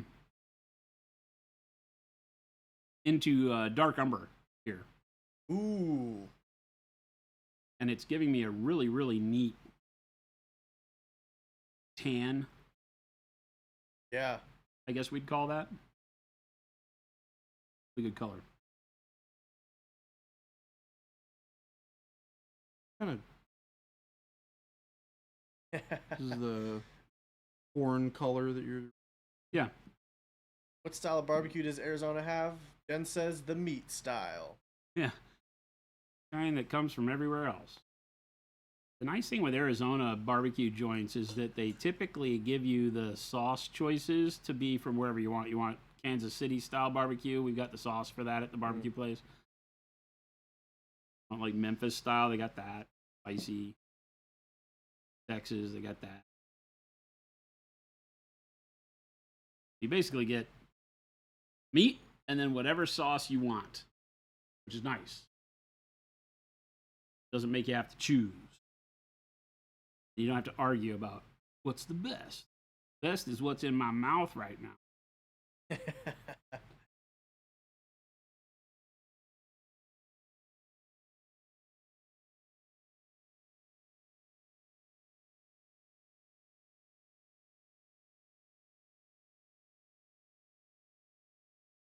Corn in the art was very dark. I didn't want to do more darkness, so I figured a little blast of brightness at her hip was probably good. I really like that color. Just dark umber and bone. You come in with some bone just on its own here. Diplet.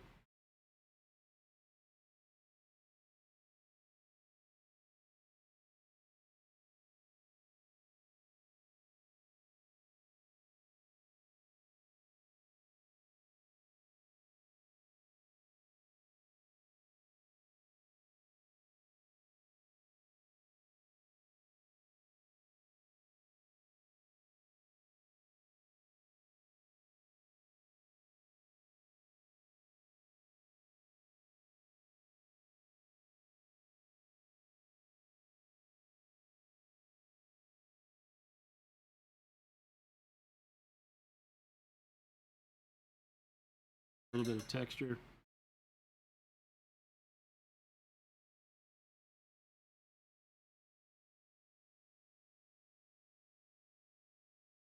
Work around, figure out what colors I want.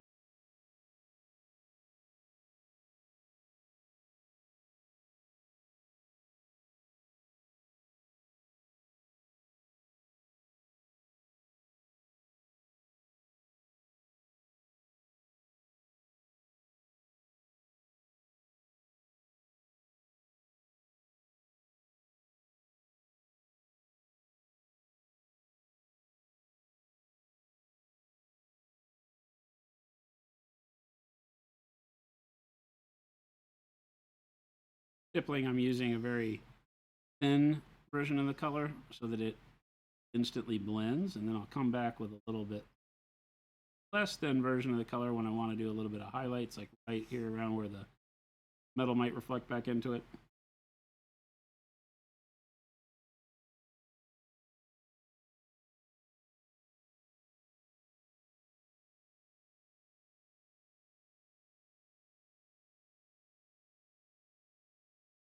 Get more out of each color you use.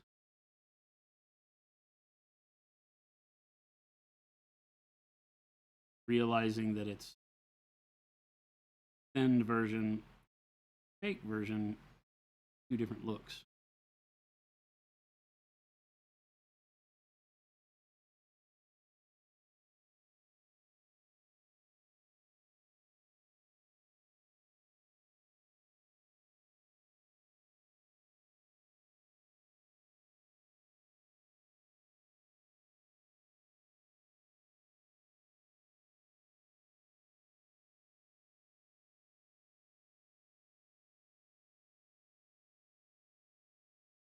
Abe, does that look like your sister? What? Her face reminds me of Shelby. Really? A little bit.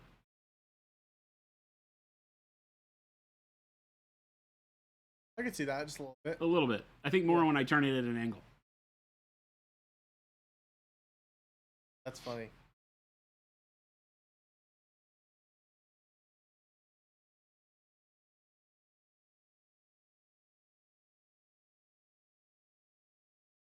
You have pots of GW wash that you're trying to use up. You've been adding a few drops of glazed wash medium to them, and they're way better. Oh, yeah.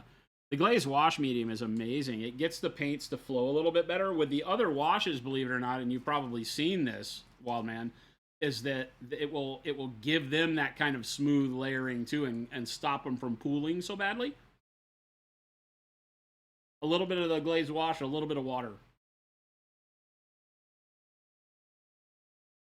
Oh yeah, pork on a fork was really good. Pork on a fork was really good. It had you could get the barbecue burritos.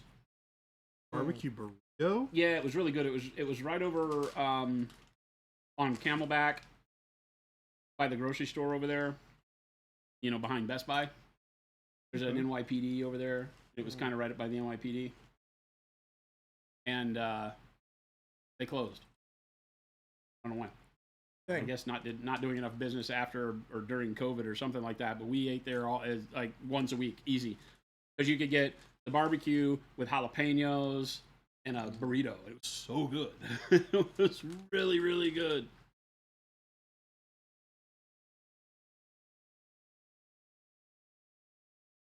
Wild man, yeah, it cures some of what ails a normal wash.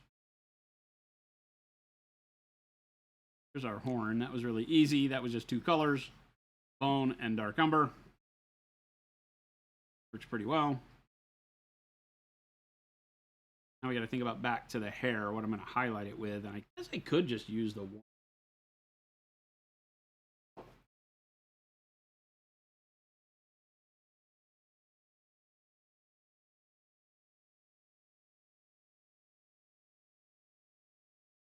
Tomato. What's going on?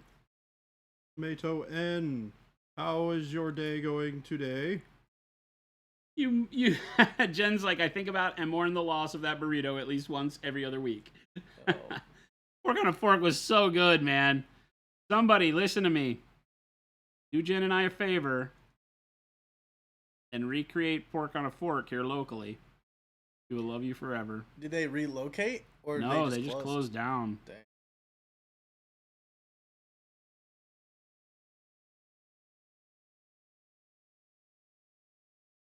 I think all their locations closed. Had several. They had, like, when we would go in there, they said that they were having supply issues during COVID, so.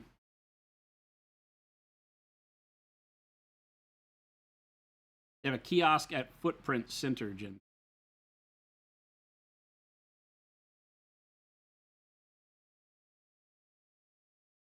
There's a sushi place that me and my wife go to. They do sushi burritos. Yeah? It's fantastic. Where's that? Basically just a giant sushi roll. Yeah. It's called Poketrition on Camelback and 16th Street. Right next to that. Hey, is it right next to the Chipotle? No, it's in the same shopping area as the Chick-fil-A, but it's closer to Target. On the other. Yeah, it's on across the street from the cheesesteak place. Great. Hey, Jordan. Yeah. Buy one, throw one away cheesesteak night. God, it is.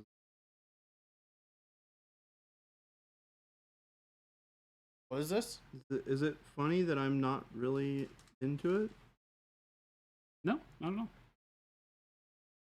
It was okay.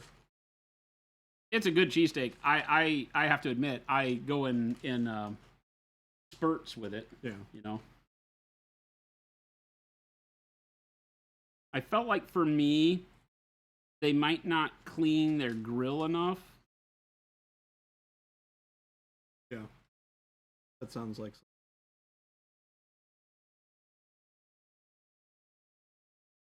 I would feel a little ill.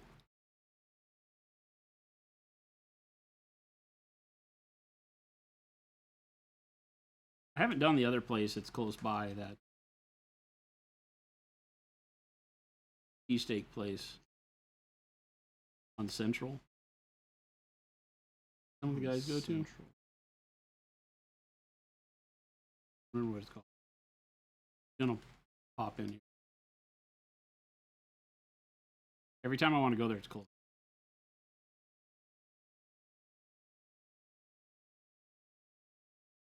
You know where I still need to go? Ben's gonna be right on board with this. What's that? Chino Bandito? Yes, sir. Chino Bandito. I've still Something not tells been. me Jen's gonna go. We're going tonight. We're not going tonight. Tuesday they're open. Well, they're not open. Monday.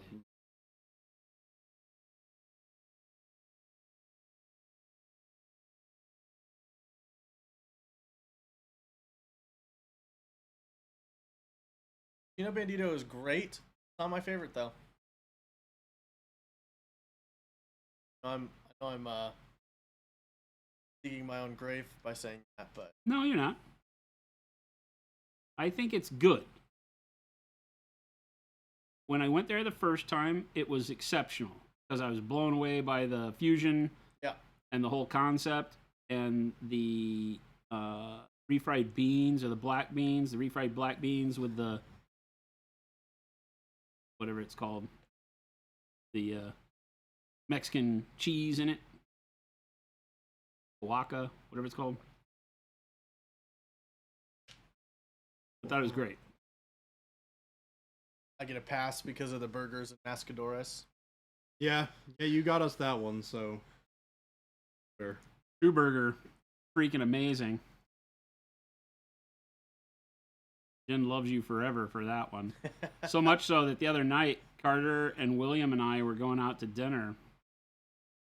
And she asked where were we going. I think we said, well, I think the guys might want burgers or whatever. And she goes, you better not go to our burger place.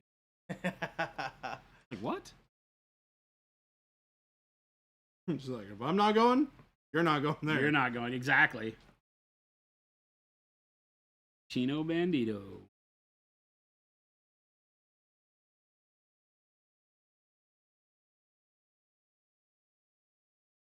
It just needs to be closer. Yeah, it's like pretty far away, isn't it? Used to be closer to me. Up on like Thunderbird. Shelby like brought it for lunch the other day. Yeah, it's really close to her.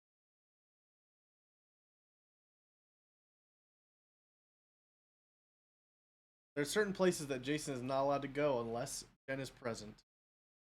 Sometimes I go there anyway, and I hear about it for days.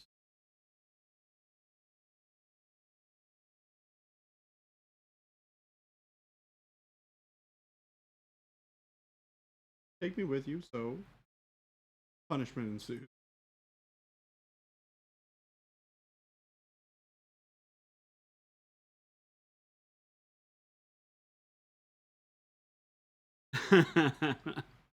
Unless I am also present.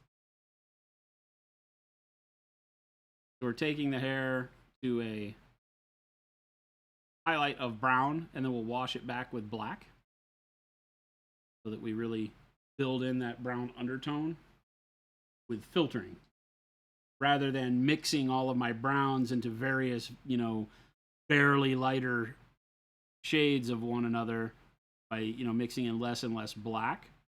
Get the base layer done in a deep black color. You can go in and just pick out hair strands and clumps and highlight spots. In this case with warm brown, which is the color I added to the black.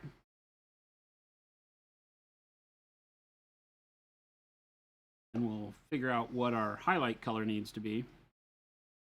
Do almost like a non-metallic metal where we'll take a really big jump in brightness with the next color. Then we'll wash it black. Then we'll come back and do the final highlight. Probably white blue.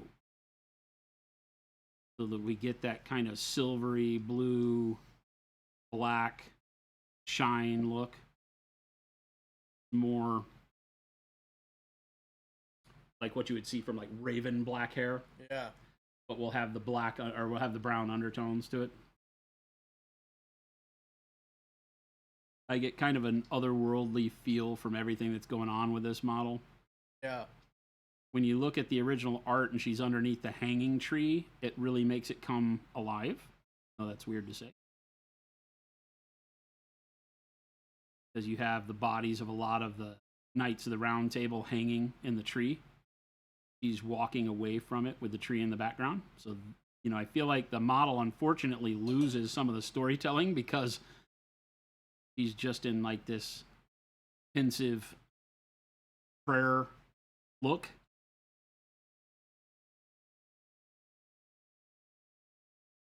When in reality, you get the idea of what has just happened and why she's in this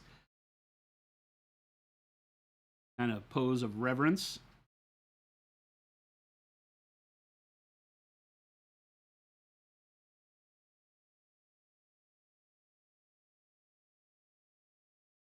Would be a good model to like paint the backdrop, Oh yeah, that would be cool. you know, with the hanging tree backdrop.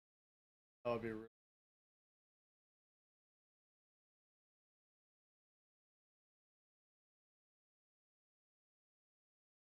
That's just a really good brown hair color too. If you wanted to do the warm brown and the black like that, you really do just get a really good looking brown.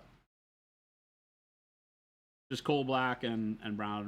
Realize on most of this model, I'm not doing any real over the top color mixes or anything. A lot of what you see me doing is just one or two colors. The gold was all done with the golden brown, dark golden brown. So we hit the final highlights, khaki and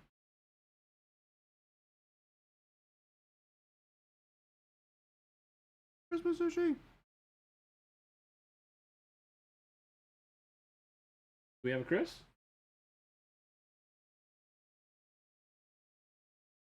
Have a seat in the chair and join us, my friend. Become a personality. Are you stealing our things? What He are is you in fact taking? stealing our things. What are you taking? Why are you taking rocks? Oh my gosh. Should bring Phil in. What game are you guys playing? Oh. Well, good luck. Is it 4 already? No. Not quite.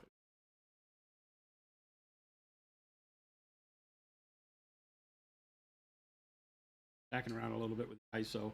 My bright colors blow out. It looks like her skin glows. Doesn't really. Then I gotta. If we were.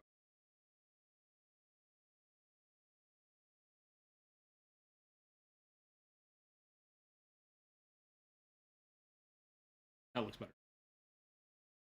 Trying to get the reflections to be really smooth. That crest on the On the crown crest. looks really, really good. Yeah. Yeah. I love the coloring down towards the bottom of the edges. Yep. Yeah. I pulled in a lot of that green towards this side Yep. because the snake is so close. Yep. I tried to pull in a little bit of red warmth from the here. I don't think those would reflect on the front.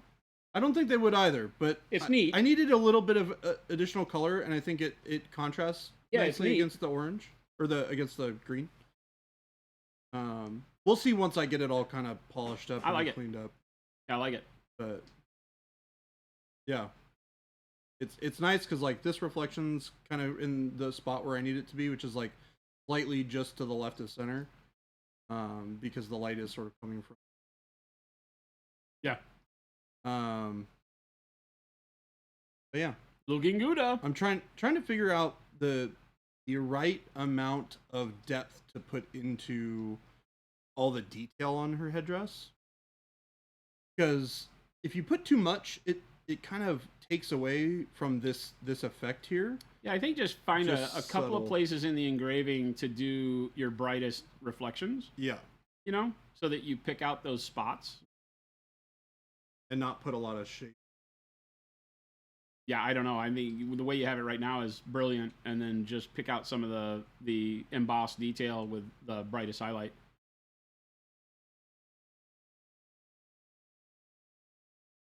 Shard, you want to paint which model? Both of them? Yeah, these models are incredible. I actually love. The sculpts are fantastic.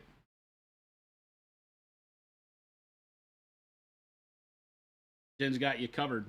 Both of them on the store. They're on right the now. store right now. She is limited to, I believe, 500. Morgana? Yeah. I think 400 or 500. And then she's gone. So if you want to jump on her, Morgana act quick. Is older. There's a lot of them gone already. Make sure you get going on that. I'm wondering what I want to use as a highlight. I don't know that I want to go more orange. You know, I'm gonna use the advanced flesh. I really love that color, by the way. I think advanced flesh is you know, it's kind of like a bright warm brown. It is, in a lot of ways.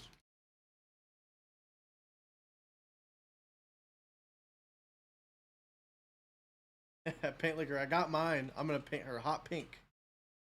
I Well, dare you. I mean, that's up to you. I will still look at it. Plaid skin.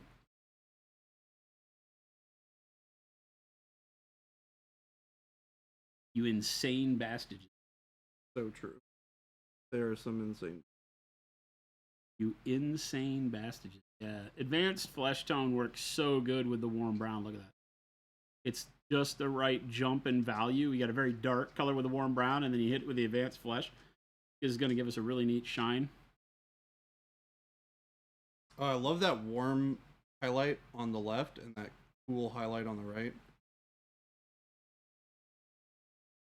Using pale yellow on the be right for the camera, her left, and then on her right I'm using white.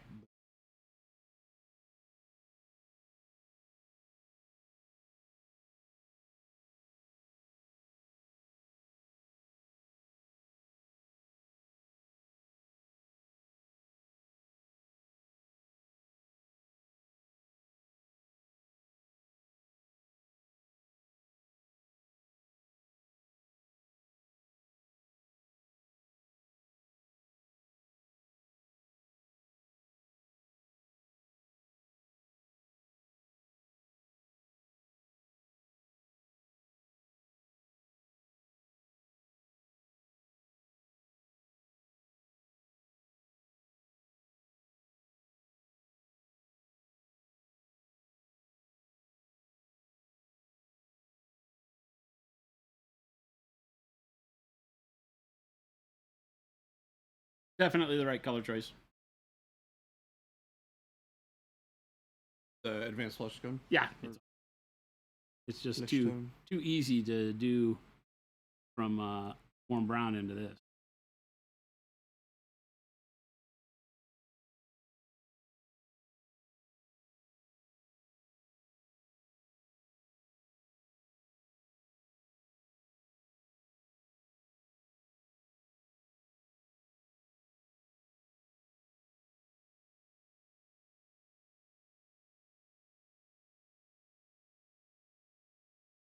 How dare you leave your spot? Abandoning his post.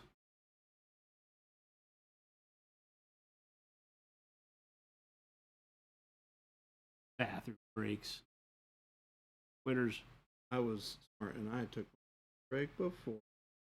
Your mother tell you use the bathroom before you got in the car? Yep. I took my bathroom break before we got started. I was prepared. Unlike a certain someone. Certainly named someone. Gabe? Gabe is certainly named. Yeah. He is certainly named. Someone.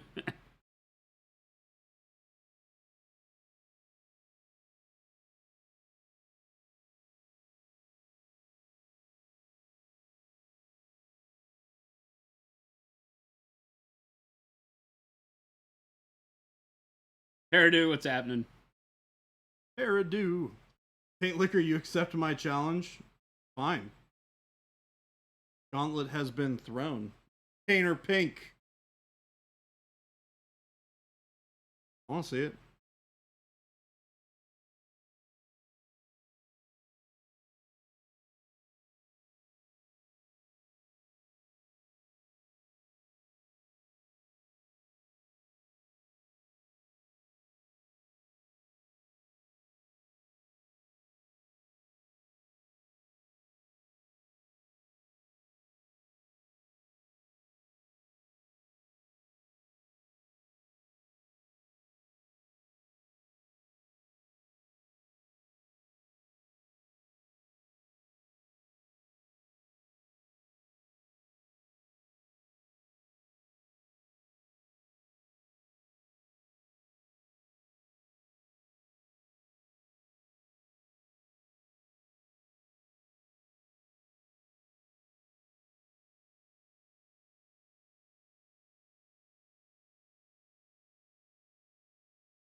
You avoided going to a store because they didn't stock Pro Acryl. Should have double checked. Now they do. Burp, womp, wow.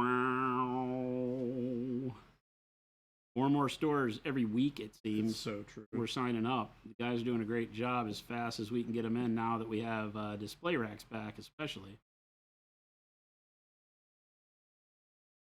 The only thing that slows us down when onboarding new stores is lack of having display racks. Having them be able to even put the racks up. Not the room. Have the rack. There's a lot of darn stores that want to carry this stuff. Means we need a lot of racks. Means we go through a lot of racks. I'd be curious to see how many racks we out this. But it would be a Well, already over 150. lot. That is a lot.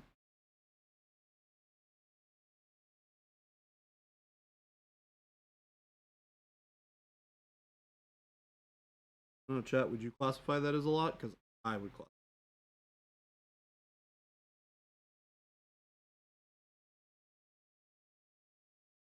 We're on the way. And a lot we don't even know because of the U.S. distribution now. There's new stores that we aren't signing up directly. Oh, yeah, that's true. So that's lots more retailers that you might find that only have sets. Selection of things. Opposed to full blown stockists, whole line.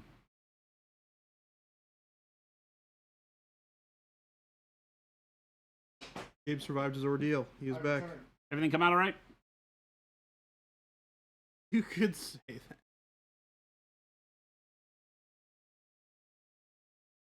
Glad, Gabe.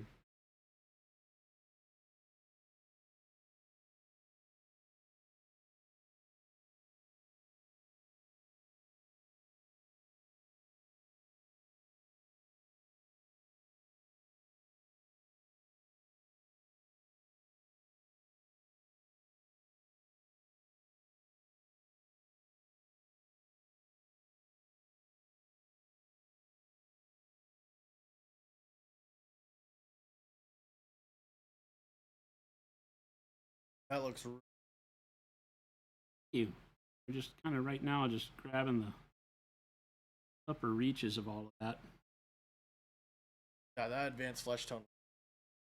Right, it's damn near perfect. Oh my gosh, it's so good. It's so funny to think that you're using the skin tone for the hair. Yeah. But it works so well. Yeah, it just goes to show, right? We'll name a paint a thing, you know, as a flesh tone. In this case, a really, really good, more brownish yellow flesh tone than pink. And don't forget that color is just color. Strip back the name and look at what it does.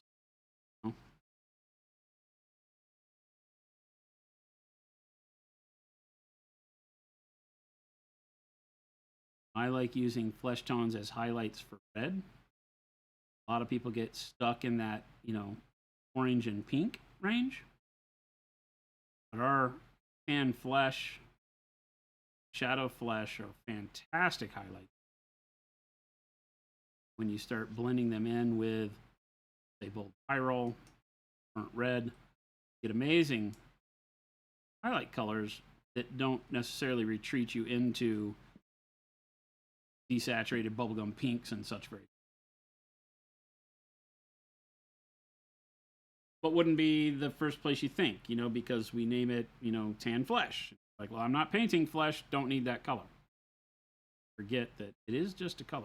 Try and think about the color, not necessarily the name. Although we do a pretty good job of giving things like generic names that kind of just tell. Yeah, the only ones that really don't fit that are the flesh tones. Yeah. And Dark Sea Ben. Sky blue. Sky blue is close, but it is still pretty. Sky blue is one where we were like, you know what? That is a well-known enough thing for that brilliant kind of light blue. But it could have easily just been bright blue. Also, well. like a name that people use to describe the color, right? That's a pretty common name that people would use to describe a color. Yeah. So it worked. Goes to one thing that blew my mind was the dark flesh. Was that dark flesh is one of my favorite weathering colors for rust and. Yeah. Burnt sienna, dark flesh. Tremendous colors for that. Tim, you would really love to see a color chart with all the colors by hue.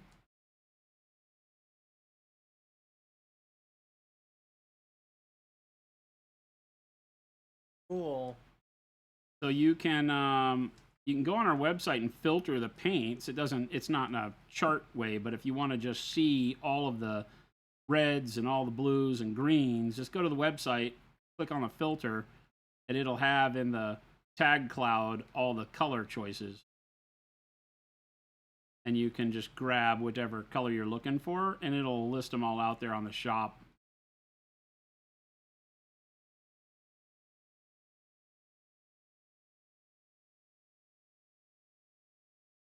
Paint liquor is hot pink. Just saying.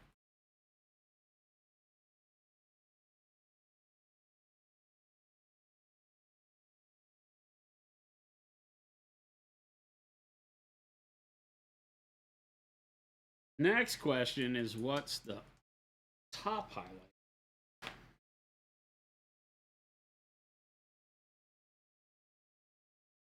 Believe it or not, I actually like the idea of bone. Bone. Although, yeah, because I don't know that I want to go too warm. Light bone could be the right choice. Starts getting us back to a neutral tone. If I keep going, then when I do the black wash over the top, I'm going to get a greenish. Blacks and yellows, warm colors moving into yellow. When you mix them with black, give you a monument color recipe book. But then we'd have to remember what the hell we've mixed. Also, it's also getting a little too close to a cookbook. Oh, wait a minute.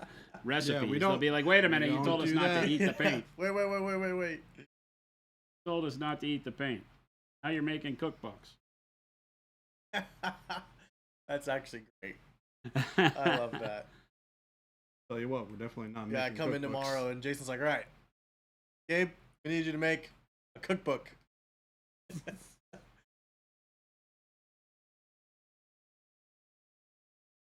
So one of the things that I'm doing here as I kind of get the highlights, going back over with a glaze of brown, add a little bit more warmth highlights.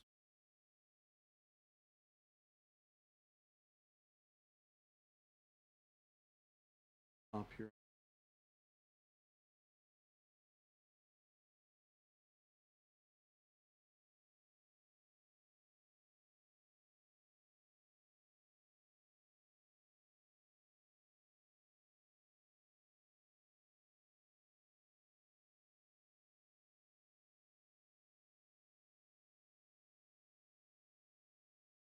Yes, Gosu, we do have some methodologies, we call them. Yeah, And we've got a couple more that working on. Baby J has put together. Yeah, by the way, I like the one you guys showed me on the chat. Yeah, We need to get the wording right. cool. For flow, I like a lot of first, next, then, finally. Yeah.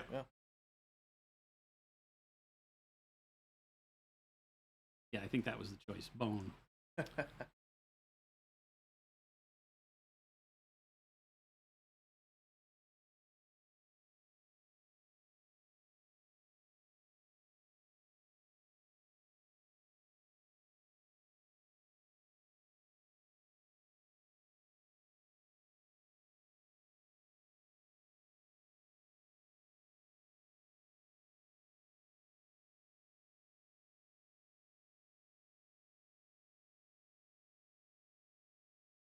You're building up all your highlights and then you're gonna wash it? Yeah, I build my highlights up to about 80% done, and then we put the filter on, Okay. and then we finish out our highlights with the top highlight. Because with hair, you want that kind of, oily shine, and it's kind of almost like doing non-metallic metal. It's a much God.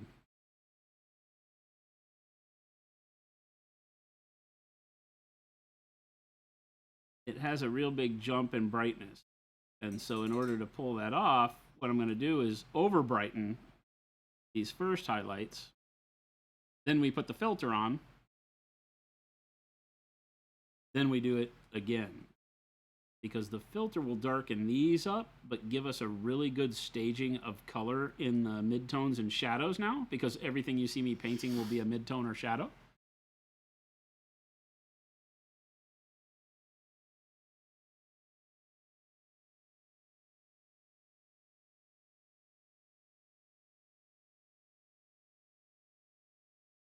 One of the things I always try to teach people is that when you're doing washes and or filters, do at least one stage of your highlights before applying the wash.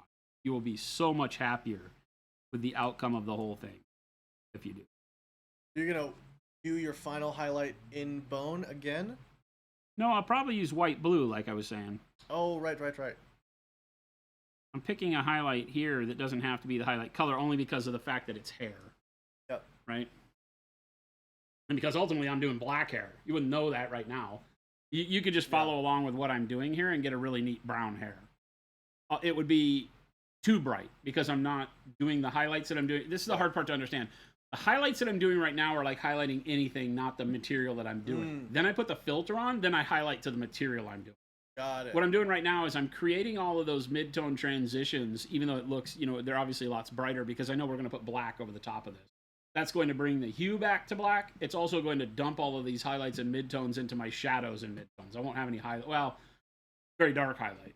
Yeah. Then you come in and I'll sketch in the final highlights with the white blue over the top of these spots, but they'll be really bright peak shine like non-metallic metal. And the rest of this will almost look like it's... Got it.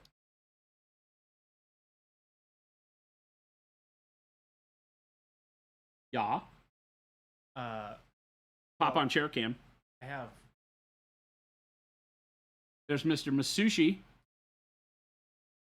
Chris. Christmas Cool, sushi everybody. himself. I don't know if I can hear you. Hi, Chris. You don't know if you can hear me? See, I'm bumping you up a little bit. Bumping me up.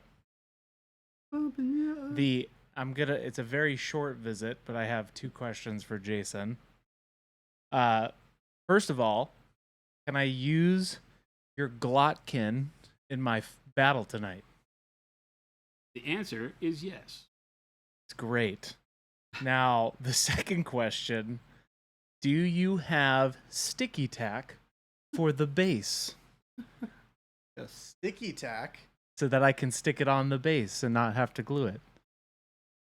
Oh, is it not stuck to a base? No, but the base was right next to it, but it wasn't on the base. Yeah, we have sticky tack somewhere. Yep, there he goes. Oh my gosh, that was literally it. That's perfect. Here, that's all I need. I need these 3 little squares of these. I'm good. I'm actually sitting here convincing myself I really like the brown hair. I think the brown looked great. That looks really Like, I good. don't want her to have brown hair, but the brown looks good. This is like what happened to me with the silver. Well, the problem is I haven't painted this to be the final color brown, so I would have to kind of retreat my highlights down. I don't really want to do that, but... Yeah, Yeah. Vile asks, do you guys, when choosing a color on a model like this and don't like it, go with it or repaint it base color and try again? I repaint things a lot. I think you've repainted the metal on this 3 times now. Oh, I just throw the model away. I specifically was doing tests on Right, on for the sure. color, so But you still decided, hey, I don't like this yeah. because it was jade at one point, then it was gold. I remember then it was yesterday silver. I painted over the gold, and you were like, Yeah, it hurt my it- soul watching you take a beautiful NMM helmet you did in gold and paint it black. Dude, the model just goes straight in the garbage. the I don't model goes. I don't even think about it. Throw it away. I'm done. This is a travesty. This Straight is a in the travesty. garbage. do you think about this? It never happens to me, so I don't know what these people are talking about. I only make I only perfect color decisions. You know, it's funny with me. Oh, if my if I put a goodness. color down and I'm not liking where it's going, typically I use the colors I've already put down and alter them to be something else. It's rare you see me paint over something and say I just don't like that color. It happens, but it's very rare. For me, I can usually tell as I'm working the color up that I'm not going to like where I'm going. It's that ability to kind of see the future and know that when I put my base layers down and I try to capture the hue I'm going for, that I can know real quick that, hey, these two are going to look too similar. I'm going to get monochromatic, or hey, these are too, way opposite than what I wanted. And I'll adjust, but I'll try to use the paint they've already done. Yeah, I don't. Probably way more financially sound than what I do. Throw it against the wall in pure fury. Okay, I have a story. Pitch them against the wall. Hear me also, out. Chris, before you tell your story, I love that you have a drink that you placed on the ground next to you instead of the table. When No. there's a table. That's Hey, off to the right. No free pub. No free pub for those drinks. They can sponsor. Yeah, by all means. So we have producer Gabe in the lower right hand corner. Wave, Gabe. There's Gabe. We have our wonderful video production god, Christmas Sushi from chat, sitting there in the chair. That's me. The lovely Jordan. That's Jordan? Okay, And just I know making he sure. cut his hair, so it's kind of I hard don't to know, tell. man. There he And, is. soon Jen will be sitting in her producing area, Gabe will be back to work where he should be. and I'll be Yeah. I'll be in my office sitting and having FOMO that everybody's in here hanging out.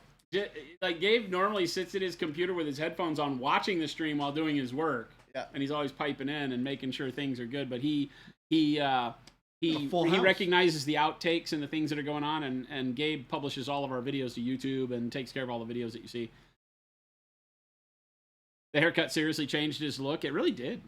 It knocked like 40 years off. Oh, thank you. Oh, thank kind. you. It's very kind of you to 40 say. years. I remember when I was 40. Negative 50. Ah! I was like, where's that noise coming from? I thought you were over there. And I looked and you weren't over there. And then I looked in the chair and you weren't there either. And then you're Fine, leave. Fine, leave. Oops, I just totally bumped that mic. Just exploded in a The couple wonderful people's Jen will eardrums. be in the production. I know, right? Baby You J can did see it. the It's so floor big, now. right? Yeah. You can see the floor. This is It's a Big J's gray fault. floor. Like we have so much room on the desk to clutter it with new stuff. Don't do that, please. I Philip! just Phil. Wow, now it's just a party. just- There's two more. True. I spent a lot of time. Unfortunately, Philip's microphone is not plugged in. Yes. Oh, Huh? There's only the current mixing board only has 4 spots. We have 5 mics. oh no. So, well, we didn't order a new mixing board because we weren't sure about the gaming table too. So the part that Oh. you guys can't see is there's a whole other spot of the Yes. studio in this room that has a full 6x4 gaming table. That's Yeah. probably. So we're yeah. gonna have to get a mixing board with 8 Mhm. inputs. Yeah. Because we'll need 6, and then we'll need 2 more for the lavs. Well, no one cares about your story. I want to talk. Oh, he stole. That's awesome. That's awesome. Can everyone hear me? That's fine. That's awesome. Everybody wants to listen to New Guy Phil anyway. No, it's not. Just gonna tell the story. I'm gonna tell my story and then I gotta go. Is Jake- Jacob is still out there. So, based on our previous discussion, about making mistakes in models, I was dry brushing a model this week, and when I was doing that, the dry brush accidentally dipped into another paint that was the opposite color that I was doing. Sure. So when I went to go dry brush, I just the whole thing all over it. It was horrible. No, it was not a dry brush. It was a wet brush full using wet a dry brush. brush. That was a dry brush. That I was using what is literally- normally a dry brush which brush. was literally gray. So that's my story. Yeah, all over. It was green horrible. model.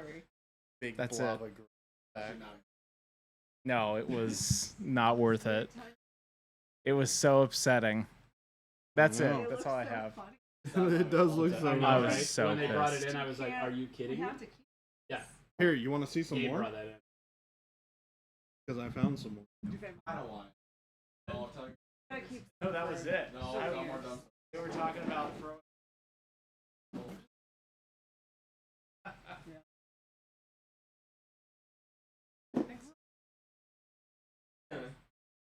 Got my sticky. Very, very, Let's go. Bye. Bye. well, they're all Goodbye, here. everybody. Bye. Phil, you leaving? White ivory, We're gonna go way west, so we'll be outside. bright warm gray. For the tack. Of course I do. Because I stole them from you. Baby J found a bunch of old paints. He inherited Jen's upside down label paints. Oh yeah, I see him.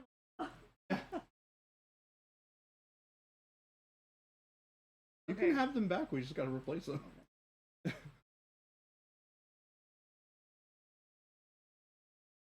All right. All right, then. Bye, See you Jen. later. Goodbye. Work up some of these feathers. A little bit more color. Well, geez, we went from everybody to just the I three know. of us again, guys. I know. We had a full house, and then everybody. Six. left. I People in here. used deodorant today too, so I have no excuse why people don't like us, Gabe. What's going on? It's probably me. I'm the only new Only new- denominator here. You're fine, Gabe. Worry not. Worry not. Keep kneeing this desk. Like Stop a it. leg that's here. Well, you ordered it and set it up, so that's It's your true. fault. I did. Shouldn't be.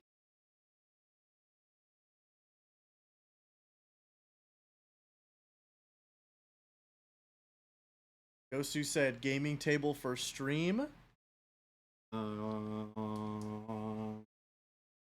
E. It's Riz! That's Yes. the idea. So why did you leave that portion of her hair black rather than coloring it? Or those feathers? Those are feathers. Oh. She has these feathers on the side, and then feathers hang down from that headdress part. It even has I like a central see. tail with like a some sort of a thing on it. Okay. Probably should have painted like the clasp there gold. Might have to come back and look at that. I don't know what I'm going to do with all these feathers. Thought that far. Somebody's talking about when you plan out your colors and you don't like them. I'm like, I never plan colors. I don't know what that means. What do you mean plan? Look at your table and go, oh, which color would look good here? But I mean, if you watch a stream, you know exactly how I paint my models. I think advanced flesh might work here. Yeah. And then the he paint, does it. The paint gods are on my side 90% of the time, so we just get lucky.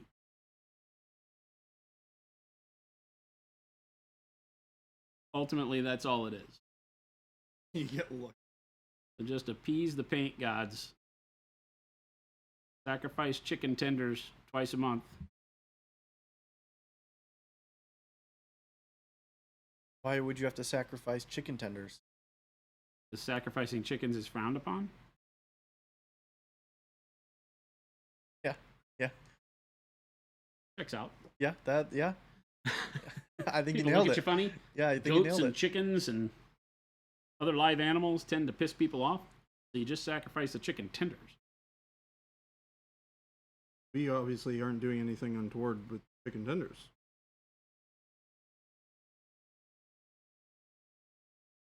Don't look at us. We're not doing anything bad at all. I might have to go get canes after work today. I think I'm gonna have to. Oh my goodness. What's your wife gonna eat? She'll figure it out. She'll figure it. She gonna be pissed. No, what she's gonna say is, well, if you're getting canes, does that mean I get to go get pokey? That's what she'll Oh man, that sounds so good. and then make me go pick it okay, up. hold on. Where's the good poke place? There's Poketrition, the place that makes the burritos. Uh-huh. That's on Camelback, 16th Street. Okay. That is my recommendation. Do they have sesame dressing sauce? Yes. They also have eel sauce, which actually a lot of poke places don't have eel sauce. I mean, you know, eel sauce is just. Yeah, for sure. But a lot of places don't have any of that. They don't have like any of that though. Let's say.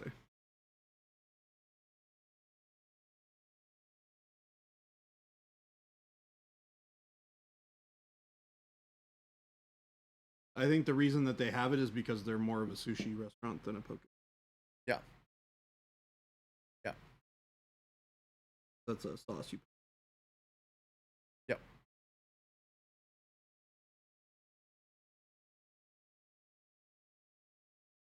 How's the Morgana coming along? Can it? Yeah, it's looking really cool. Hair. Lots of strands of hair going on. Yeah, the hair on this model is kind of weird. It's like gathered up underneath the headdress and the feathers. You can like still kind of see it, which is interesting.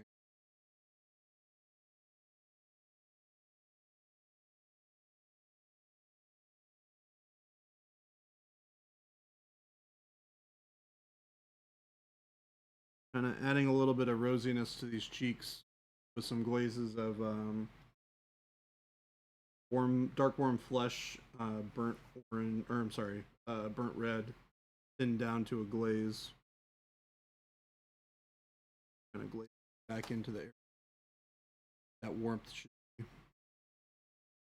Sides of the nose, eye socket. Adds a little bit more depth. I can also do it in other parts.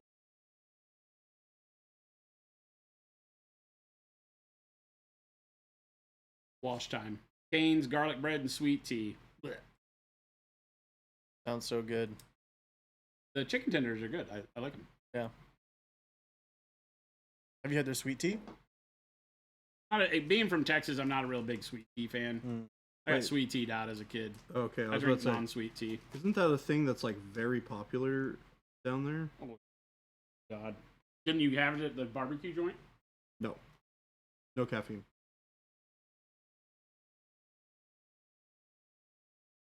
I don't Well, do, then you did it wrong. I don't do the caffeine. You were supposed to have sweet tea in your barbecue.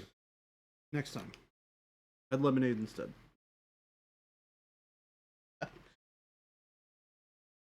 Delta says, I'm from Illinois, right? I think that's what the abbreviation for that. Yeah, sweet tea in Texas is literally like sugar in a huge jug and then a little bit of tea poured in.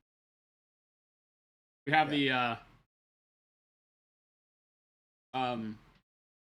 Lolo's chicken and waffles. Ooh.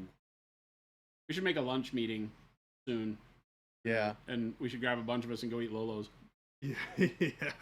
Lolo's would be great. Where is that? On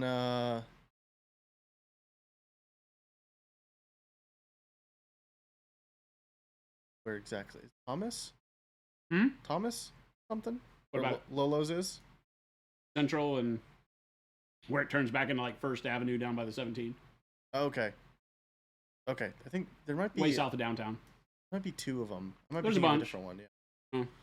There's one out in like Chandler or Gilbert area. There's one in Scottsdale or two in Scottsdale Yeah. or something like that. South Scottsdale, North Scottsdale. Oso also has really good chicken and waffles. Oso? Yeah. Theirs is okay. Goes through chicken and waffles. Lolo's does it right. Lolo's is like old school, big ass waffle. Yep. And like quarter chicken. It's like you need a cot. You're taken out in an ambulance when you're done. Right. So when we go to this place, I am ordering the chicken and waffles. This recommendation. Oh yeah, I think it's called like one that's called Betty's Boob or Boobs, like two breasts and a waffle. They're all named like crazy names. I forget which one I get, but I get the all dark meat. It's like a thigh and a drumstick or something like that, and a waffle. Yeah, it's so good. But their drinks is why I started down this path, because they do like sweet tea right. I just can't do it. You can get it like half and half. You can get like half sweet tea, half regular tea, and that's cut just perfect to be able to handle it. If you get all sweet tea, you're dead. If you get the You're dead. Kool-Aid, because they do Kool-Aid. They do And Kool-Aid. it's literally like half of a mason jar of sugar and like half a jar or Oh my the jar of gosh. Kool-Aid. Yep. It's unbelievably sweet. Yep. It's like rots your teeth right there on. It's delicious though. It is really good. I ordered the purple drink or whatever, Yeah. the first time I went, and I got like 3 sips in, and I was like, "Hey, could I trade this for unsweet Yeah. tea?" I was like, "I had to tap out." I was like, "I'll pay It's for it," way and too she laughed sweet. at me. She's like, "No, you don't have to," and That's she got me funny. unsweet tea. They do a mean Arnold Palmer. Mm. Yeah, if their sweet tea is good, I can imagine their Arnold Palmers are good. Well, I too. do it with unsweet, but their lemonade's amazing. One of the dogs at your house sitting just diarrhea, napalm, 5 separate spots on the on the AstroTurf. Not a happy camper at the moment. Oh no. Diarrhea, napalm, 5 separate spots on the AstroTurf. Jeez. So wait a minute. Why is this a bad thing? Can't you just hose it down? Depends on where the AstroTurf is. If it's in the house, Yeah. is there AstroTurf in the living room? Am I missing something? Well, if I had AstroTurf on my balcony, I don't have a place to hose. I'm in an Sure, apartment. off the balcony. Yeah, Well, I don't hose have it off the I don't have balcony. anything to plug a hose into. I guess I Sounds could like get. bad planning. I guess I could get something for like a sink faucet. But yeah, I don't have an outdoor like water. So if I had to spray something down out on my patio, I couldn't. I had a 4th floor apartment once in Dallas, and it was my dog's balcony. He'd go out there and do his business on the balcony, and I had it wasn't all AstroTurf, but I had a big AstroTurf rug, right? Yeah. And it put it in a box. He'd pee on it. It smelled like horrible, but it had the box I built was wood. It had the what do you call it, the pond liner in it, Mhm. and one end of the deal had a gap, like a 1-inch gap under the side, so for draining. Yeah. And the pond liner ran out of that overhang enough, and then the AstroTurf, and he would do his business in there, and I'd come back, and I had exactly that. I had a hose hooked up to the kitchen faucet, Yeah. right? I get out there with the power sprayer, just sit out there, drinking a soda, a dog watching me or whatever. And one day, I heard the downstairs neighbors talking about, like the first floor neighbors, Yeah. talking about how one of their they didn't know who it was, but one of their upstairs neighbors was a horrible human being because, like, there's stuff flying into their balcony and all that. I put it all hanging off to where I was like, this won't get onto the people underneath me, but it's 4 stories up, so Yeah. you blow it off, and depending on which way the wind was blowing it, blow it back into people. I thought I had all the answers, and then I felt really bad. I can imagine you like snickering. I felt really bad. Not so bad to change anything, but I felt really bad. You also didn't let them know that you did it. Oh no, they weren't talking. If I'd have been there, I'd have been like, "Gosh, that sucks." But no, it wasn't. Not something I went home and cured or anything. All right, black wool, brown wool. Why are you choosing to do a black wash rather than a brown wash? Because I want black hair. Yeah, I was about to say, because the hair's supposed to be black. If I wash it in brown, it's just darker brown hair. It's just brown hair. Black wash.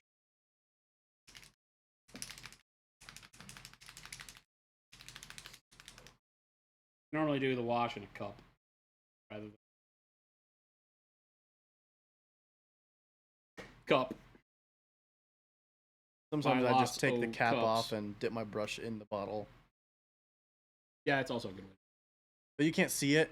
So you're like guessing like how much did I get on the brush? Yeah, exactly. And un spritz water. Get a brusha. Water will just thin it down a bit so I can play with it a little bit more. If I use it straight out of the bottle, I know it'll be too intense. I want to play with this so that I can see exactly where its coverage is going as I apply it. How it's shifting my colors. In cases like this, I'm not looking for one coat to work miracles. I'll put as many coats on here as I have to get it right. Continue to build it up in spaces. Paint with it like it's a real paint, not a wash. Do the first coat full coverage, as you see.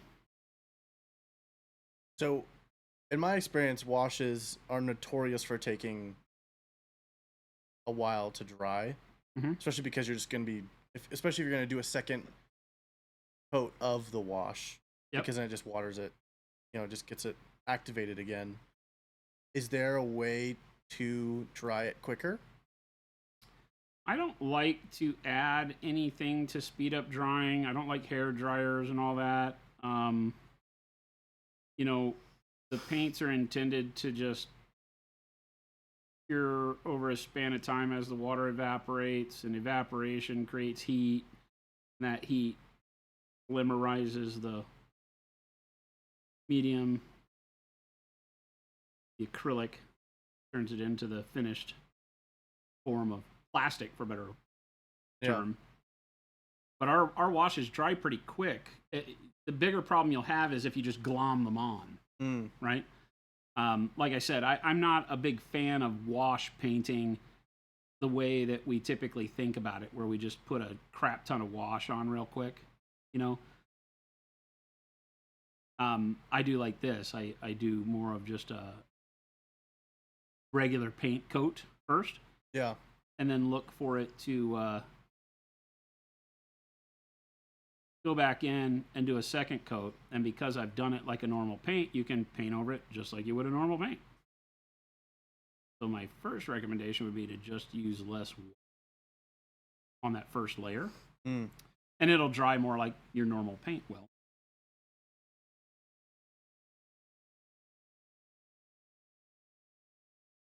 You can tell I'm already a couple spots got my already matte drying. finish on this side. It's only in the deep recesses where I'll have more.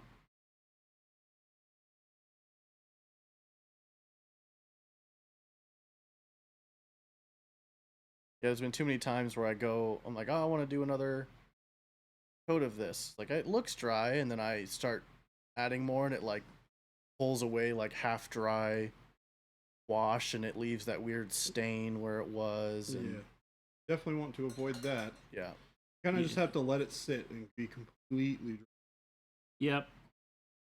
The washes have a little bit more of the glycol-based components in them, so they have a little bit longer open time. Takes them a little bit longer to dry, and they will reactivate if they're not well cured. You need to be careful with that anytime you're using, not just ours, but everybody's. We have a Isn't it right? Jacob. Hello. Welcome in, Victor. His name is Jacob. Did you just call him by his spy name? Because I cleaned up. Isn't it amazing? Thank you. Isn't it Look, amazing? you can even walk behind Jason, and there's room like. It's so crazy.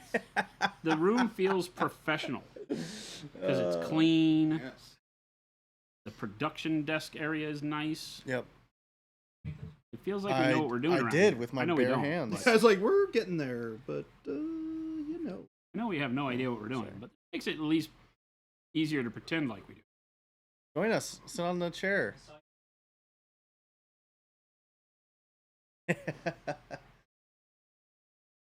See Jacob on the chair cam. Yeah. With a chair. Jacob did very well this weekend. He is a victor. One of 16. Top 16. Did. Yeah. What does that mean? Nationals invite? You gotta hold the mic. No, we. Yes, that is. You got 11 out of 12 players. Yes. Yes. Jordan, what did you get out of 12 players? Negative 256. Oh my god. Paul got 66. I looked at Paul this morning and I go, what's up with 63rd? And he goes, don't give me credit. I got 66. He's like, don't build me up to more than I am. So Philip was telling me that he almost bought a pack of Digimon cards yesterday. No way. Yeah. Wait, Phil did? He almost did. He said he's very close to doing it. So we try to convince him to I'm gonna get him. play it. You're gonna get him. We're gonna get him. Kidding me? We just have to get him to play it, and then he'll be hooked. What deck should we get him? I don't know. This is a Something big that's question here. something that is can't be the everybody plays it because it's the best. Because he's out on that. But it needs to be good enough to where he doesn't get Give him Like- an easy one. like. It doesn't hates matter how playing good it is to learn. But you gotta get him excited too. That's how I taught everybody, True. and I've taught like 30 people now. I started with Beals. Yeah, but you also actually play a lot of card games. That is true.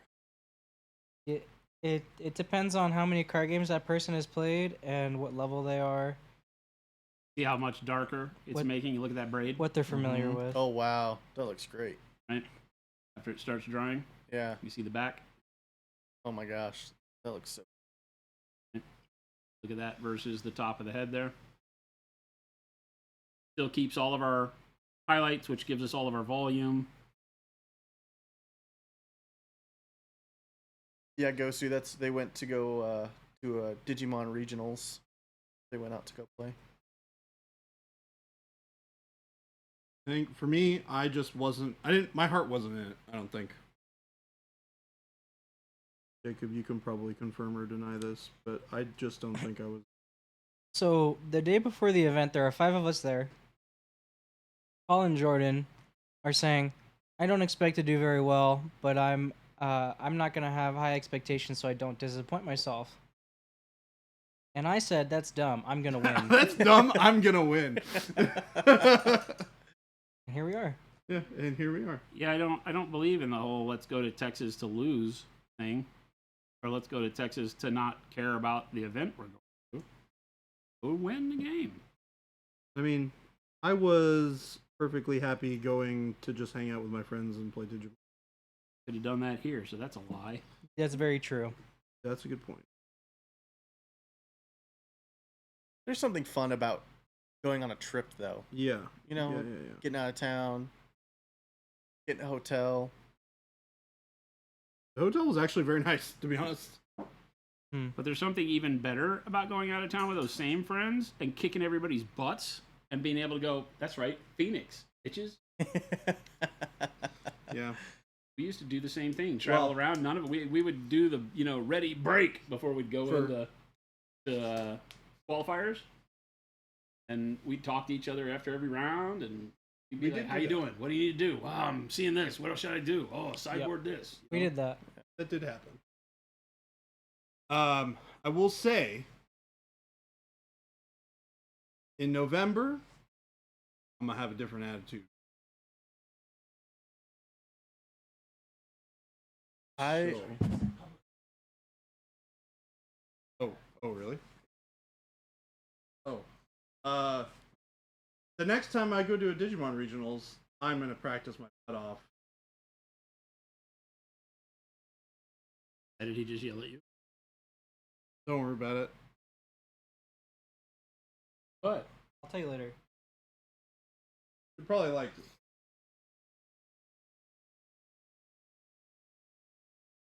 Anyways, I think that Jordan can do great. But it's a new format. That means we gotta reset on all of our practice. That's fine. The funny thing is, it's not even the format that we're playing now. have a good night, Probably. Gosu. Take it easy, go Sue. Bye, Gosu. Wad Tomato. That's right, Phoenix. Monument's next ad campaign. um.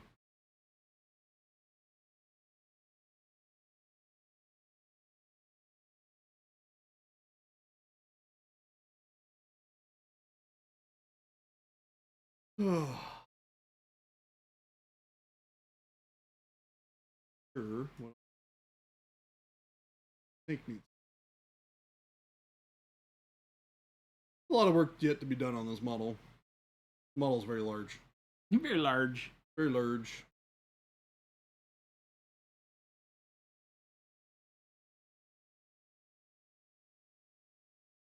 I'm just kind of going back with the second coat. deepen the wash into shadows. No reason why you can't paint with it like a normal paint. You're specifically picking out some spots to put yeah. it in now, I'm rather just than putting it into like spots where I know I want to have a little bit more darkness, but I'm really happy with a lot of the highlight areas. yeah.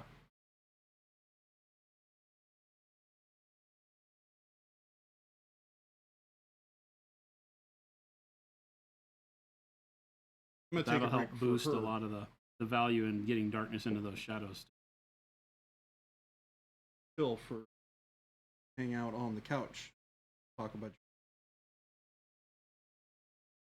Oh, we lost it. Oh, Is there any way to keep? No, because it's it. I mean, maybe we might be able to click on the button and instead of having it change the source visibility for current scene, it might have a selection for all scenes in the drop down. I don't remember. It probably does. There's a drop down and it just defaults to current scene. I love how the chair like just hides everything I'm working on. Here, Jordan, let me. Oh no! Yeah, I can. Is there a way? Yeah, I think I No, got I'll just this. paint over to the left. That's fine. It's fine. Hello, chat. Your mic. I doesn't work. can't hear you, but I may be able to fix that. Replace the mic number 2. Yep. Plug it into mic number 2. I just turned it down. We don't get any feedback here. Boom.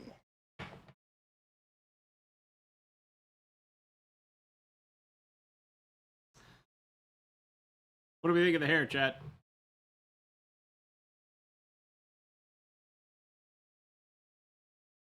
Very dark. All right, there you go, Jordan. You are hot. I am hot. I am a hot tamale. He yells into the microphone. This is just my voice. I'm just talking the way I normally talk. I'm going to put a little bit more water in the black wash to thin it down a little bit because I do want to do another layer over everything. But I'm going to thin it more. I've just loaded with my number 6 brush about 4 brush loads of water in it. I think that will do the trick. But Gabe, to your point, notice how I'm just putting wash right back over the top immediately. Mm-hmm. Or not immediately, but I'm not giving it a whole lot of time to set up. Yeah. But because I'm not putting a lot of material over a lot of material, I'm able to treat it just like a normal. Do you know what kind of treatment you're going to be using on the feathers? I do not. I'm kind of waiting to see how the hair looks Mm-hmm. before I pick my colors. Because a normal for her, I think I would want to do something that was like a crow.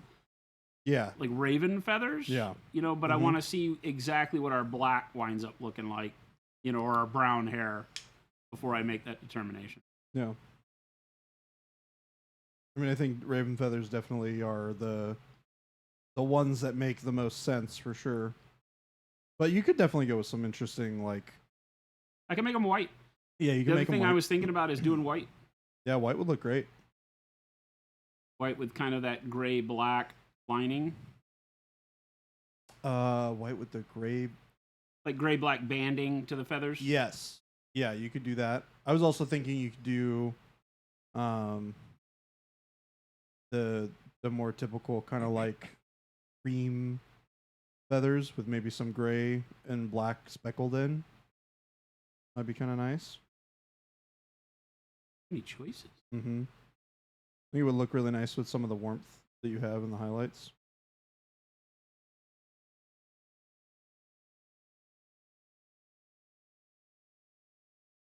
It's actually so difficult to paint a model with its eyes closed. Yeah.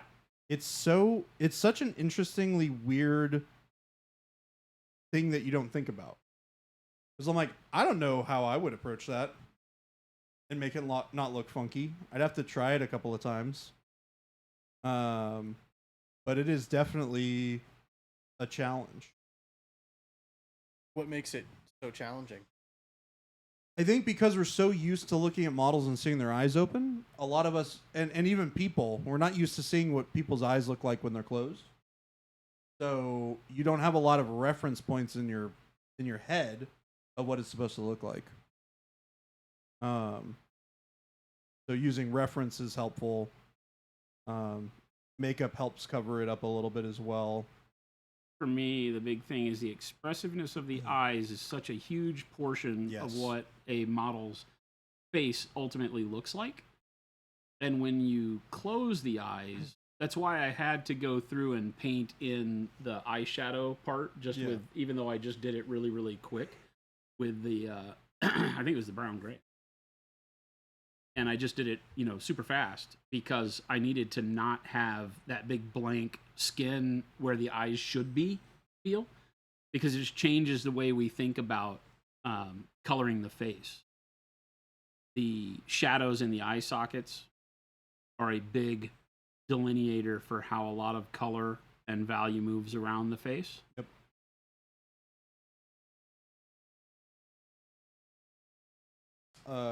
Are you still planning on painting all the little bits and bobs that go on her base?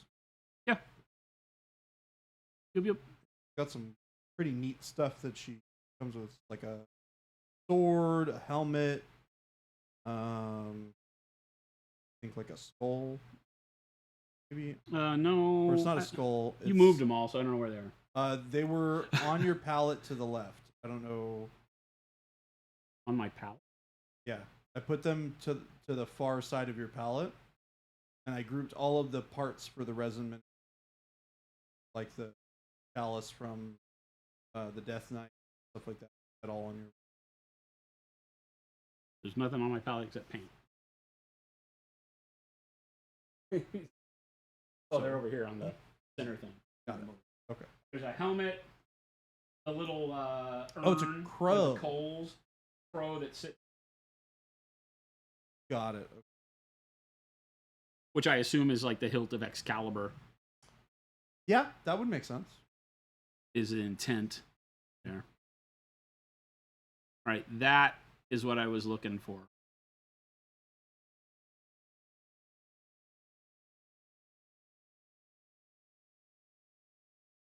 It's like it's that black hair. It's like kind of like mine, where it's kind of brown when it gets some light in it, but it looks black because it's so dark.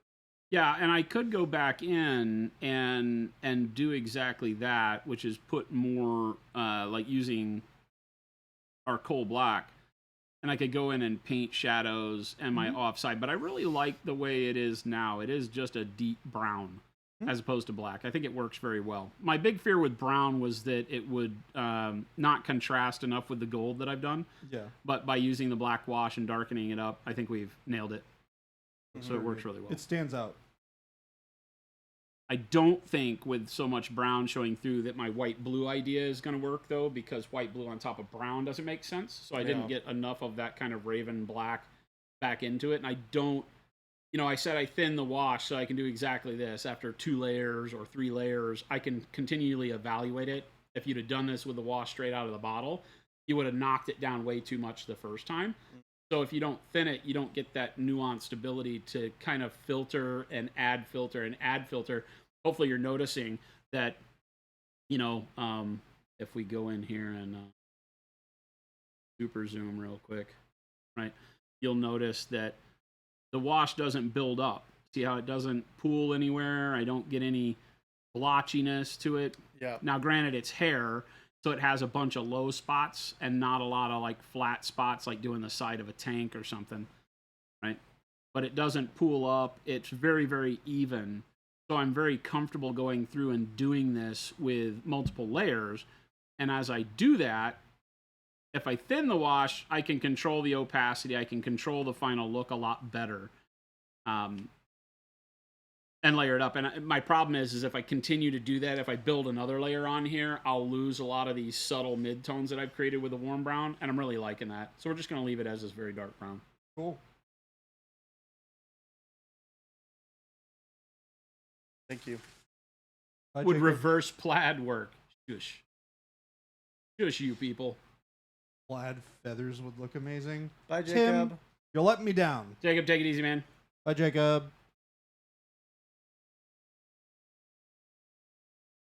Yeah, yes. I blame these people. We took out a lot of trash earlier. Have a Bye. good night.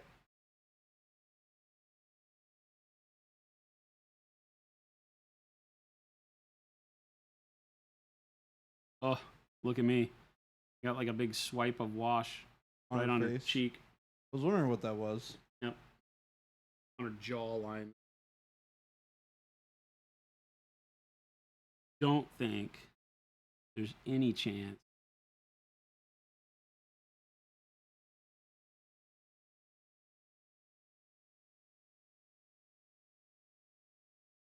How do you fix something like I'll just go back in with the original colors. That ain't moving. It is on the shadowed side of the face, so it's not that big a deal. If you catch it fast enough, you can get most of it up water? without having to repaint anything, or without having to I repaint didn't much. even notice. I didn't even see you do it. I just thought it was something you had painted on earlier, like a tattoo or No, something. probably I hit it with the side of the brush when I went down in to get one of these low spots inside there. Hmm. I just hit it, grazed it. You could turn it into tattoos. How about no? You do like some cool, funky tattoos. Gabe, Yep. see that guy in the chair? Yep. Do you have a sharp object? I might. See where I'm going? Wait, wasn't I supposed to sharp object him the other day? Well, see, it changes all the time because you people keep swapping evilness. Paint Liquor says, sounds like you're going to have to prime it and All start right, over. chat. I think it's time Reprime, for me start over.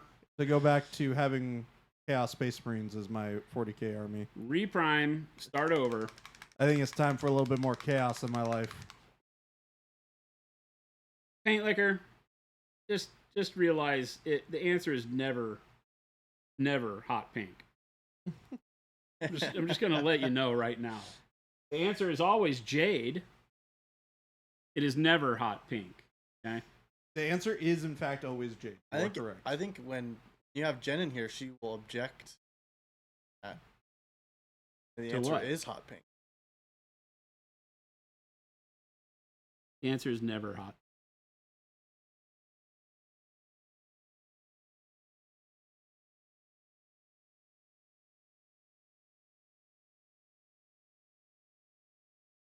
It's so thematic. You just paint her up like a Barbie.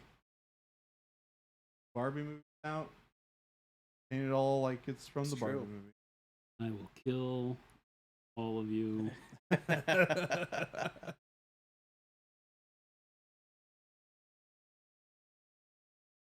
I have not a whole lot of Oppenheimer though. That's my kind of movie. Yeah, I feel like Oppenheimer. It's good.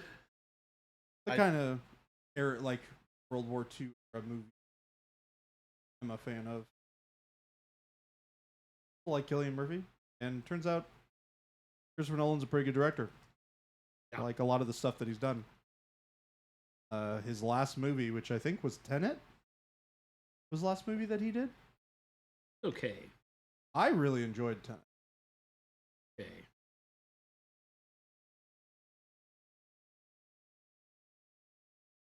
Not go out of my way to see it, but it was okay. It was a good romp. It.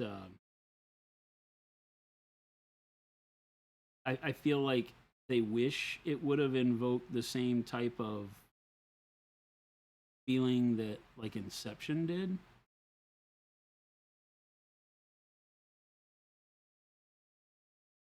I think it did for me. I might have liked it more than Inception, to be honest. Word of the studio. There's two doors. There's two of them. Yeah. Which one would you like me to exit from? The Chat, prestige. chat. Look, okay, hold on. No, there's no hold on. It's okay. They're both fantastic movies. Okay, no. Yeah. No. Uh huh. Tenet is okay. Tenet is fantastic. Okay. I will die on this hill. All right. It's okay for us to have differing opinions on this movie. But I think it's fantastic. I don't think I've seen either of them. Well, you should definitely see Inception. Tenet. I have seen the I Prestige, did say that though. just to get a rise out of Jason. I But have seen the Prestige. Great movie. Inception is kind of like it's a movie that you should see.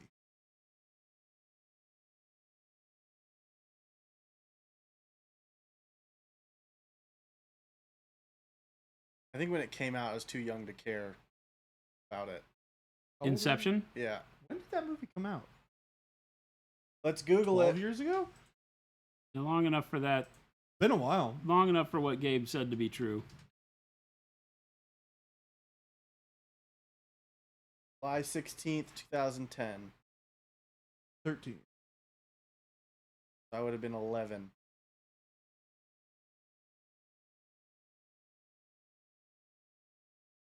But I have seen The Dark Knight, so Tenet is very cool. The premise for that movie is really interesting. It's a little weird to watch. Why I can understand that some people wouldn't. what is it think- about? Tenet? Yeah. It's about a okay. Hold on. How do I describe? There's a group of people in the future that discover a technology that allows them to reverse the flow of time for objects Oh, interesting. and things. That's kind of cool. So it works kind of weird because it's like if you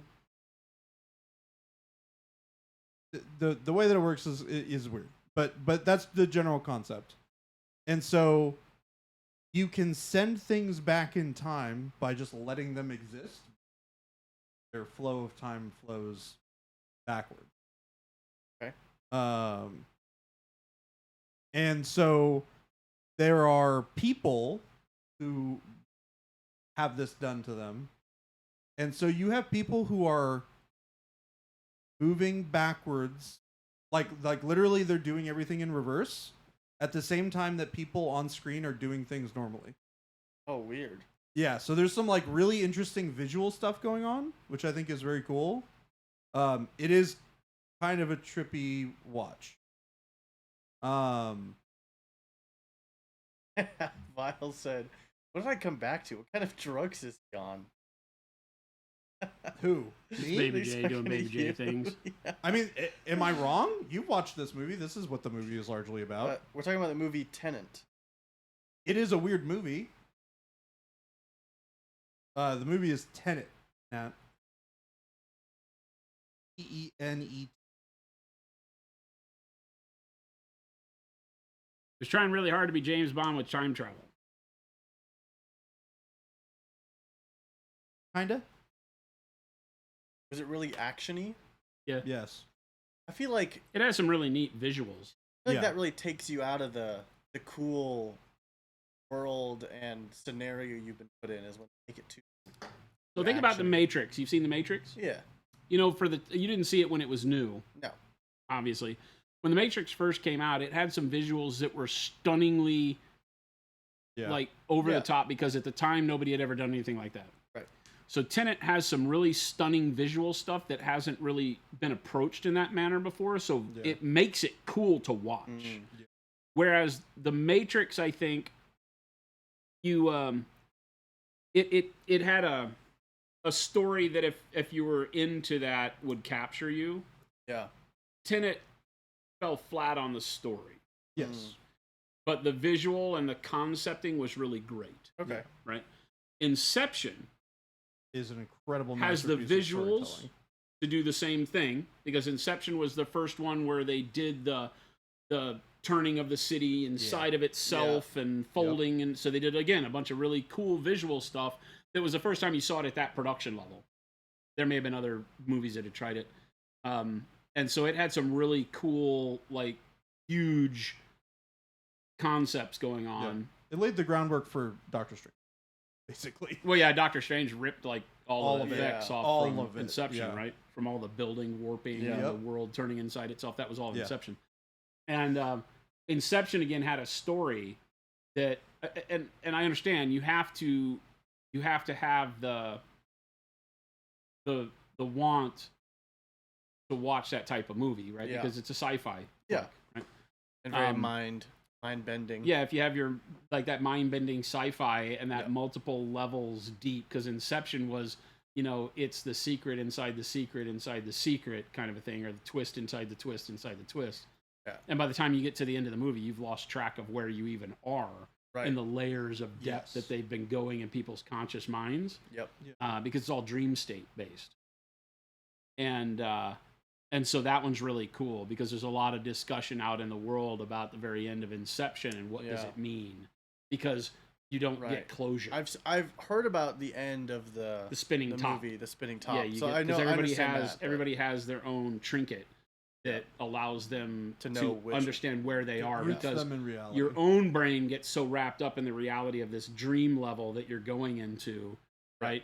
That you have to have an understanding and a remembrance to get your trinket and see where you're at. Because if his position, if he spun it, it never stopped spinning, then Yeah. he was still in the dream state. And of course, the end of the movie leaves a big open interpretation of that. Yeah, Nat, exactly. Inception, I thought was great. I think now that we talk about Inception a little bit more, I think you are right. It is definitely a better movie. I still enjoyed the story of Tenet, but I do agree that Inception is far better. It was neat. I like the fact that the guy that saves him in the end is the guy from the beginning. Yes. There's a lot of weird warping of storytelling going on there and Yeah. timelines and stuff. Yeah. But again, whenever you're dealing with that time travel aspect, there's so many good chances to fall flat on your face. And I feel like at the end, it was a better visual experience than storytelling. Yes. I would definitely say that that's true. It didn't make me leave the theater going, holy hell, that was... I didn't see it in theater, so I don't know that mattered. In the no. theater, the big stuff was cooler. I mean, Yeah. really, the thing that everybody remembers is like the bullets going back into the gun and Yes. stuff like that. So I think there's one of the really cool scenes in the film is like the main character fights a guy who's like going in reverse, and like just parsing that out in your head is really bizarre.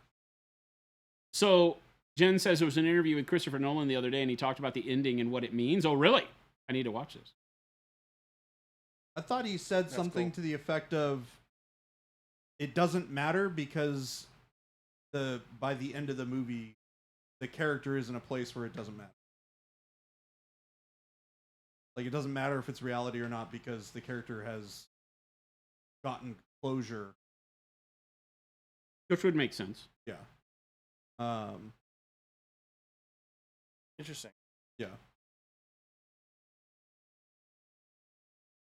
Is that yeah? I thought I remembered reading the that article. If you haven't seen it, you need to go see it. Like, It's do not pass so go, do good. not click, Yeah. 200 bucks, go see it. Have you seen what's the time travel space one? Interstellar? Interstellar. Have you seen I have Interstellar? seen You Interstellar. like Interstellar? Yeah. For its crazy Yeah. science. Yeah. It Kinda was stuff. it was definitely I remember being like this is a really cool movie, but it also just felt really long. It For me? drug a lot. Yeah, the cool part was at the end for me. Where they started to connect all the dots. I loved that part. Yeah. But it just took so long. Yeah, the to twist get at the there. end is good, but it does take Yeah. it takes a long forever time to get there. Yeah. And I've been appreciating sci-fi more, but I'm more of a fantasy. I really love fantasy It's a more shame. than sci-fi. So if it's fantasy anything, I'm like I'm in. This is great. This is the coolest thing ever. It's a shame because there isn't a lot of good fantasy. It's really hard to do visually, right? Yeah. Like It's how very many hard to do. it's also very expensive, right? Because you either CGI 90% of what's Yeah. in the movie, Or you create everything practically. or you make freaking Dungeons and Dragons. yeah, which which is is horrible. insane. It was horrible. The movie was horrible. It's such a. I thought it was a silly movie. well, I loved it for how. just which one are you talking silly it about? was, The most but- recent one. Oh, okay. Because the other one I was thought it also silly. bad. Chris Pine. The old one was bad too.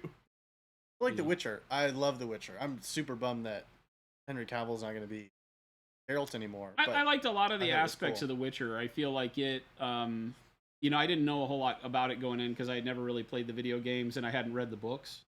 So I didn't know. I mean, I knew Yeah. in concept. I had tried playing The Witcher on Xbox once and didn't like it. Yeah. But when I watched the show, the first season, I hated it. Didn't hate it. I suffered through it. It had a neat storyline, but I suffered through it because I thought the Bard was the worst experience you could have. Because I hate buddy cop. I hate the feeling. I call it buddy cop. I hate the feeling that producers and directors feel like they need a comic relief in every freaking movie. Yeah. It's what's ruined Marvel Cinematic Universe for me. I don't need everything to have a buddy cop feel, right?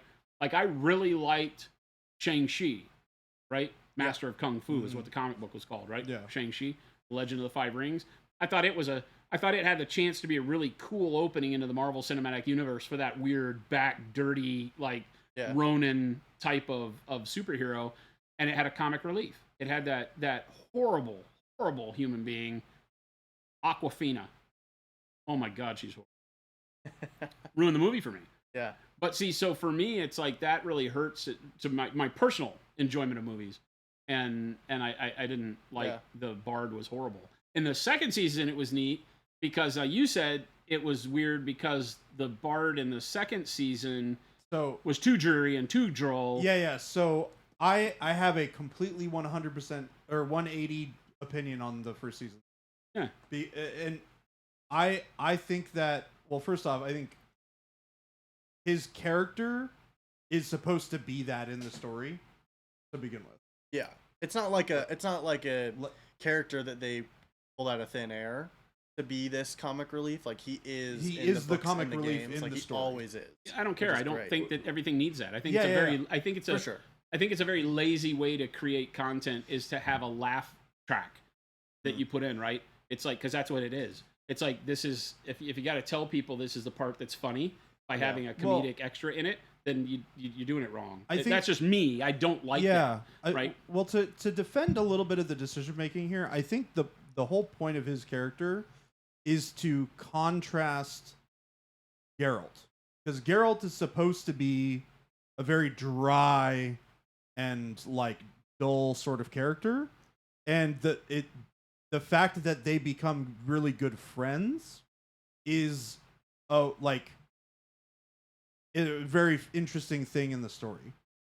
So Well, no, and I it's don't that kinda, mind like, that. I don't mind yeah. that, but that's not what it appeared. Like, I get it. Like, when Yes. you need to have a sarcastic. So, I want to say it was oh my God, I'm not going to remember what the series was. There was a fantasy series that had, well, okay, think about like the Warhammer universe. They had, who's the Slayer?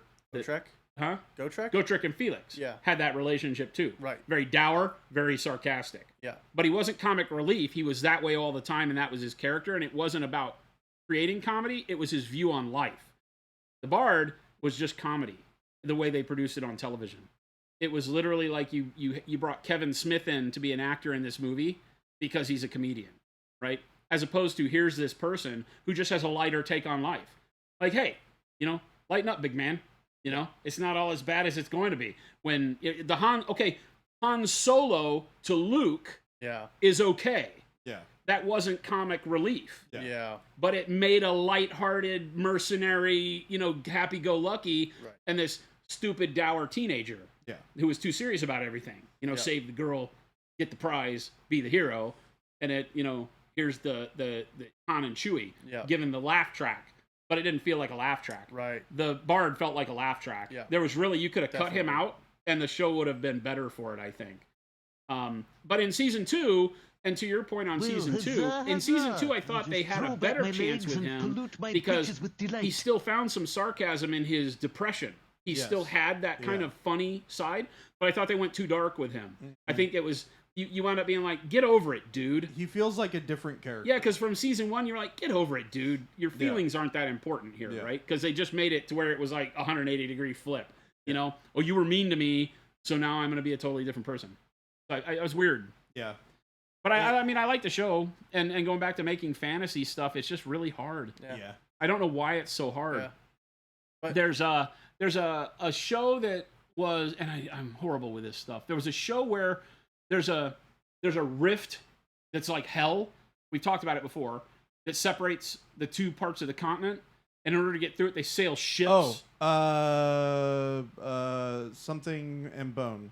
Shadow and Bone. Shadow and Bone. It's kind of steampunkish, Okay. right? I think it's produced kind of poorly, right? It has a hard time getting out of its own way and how it tells the story because it's almost like they watched Game of Thrones and so they wanted to jump around and do a lot of stuff, but it doesn't have the same intensity to it or the same weight to all those stories. Yeah. So it feels a little different. But man, it really did a good job of bringing all that kind of weird fantasy stuff together. Like sailing these boats through demon land was really bitchin'. The funny thing about that show for me too is that it's a YA novel that they turned into a series that is approachable from multiple groups of. What is this, The Witcher? No, Shadow and Bone. Oh, Shadow and Bone. Yeah. Like it definitely like still has some of that YA-ness to it. But it is not nearly as like YA as some of the other. R.K. Sanders said, "What did Awkwafina do?" I think as an actress, horrible.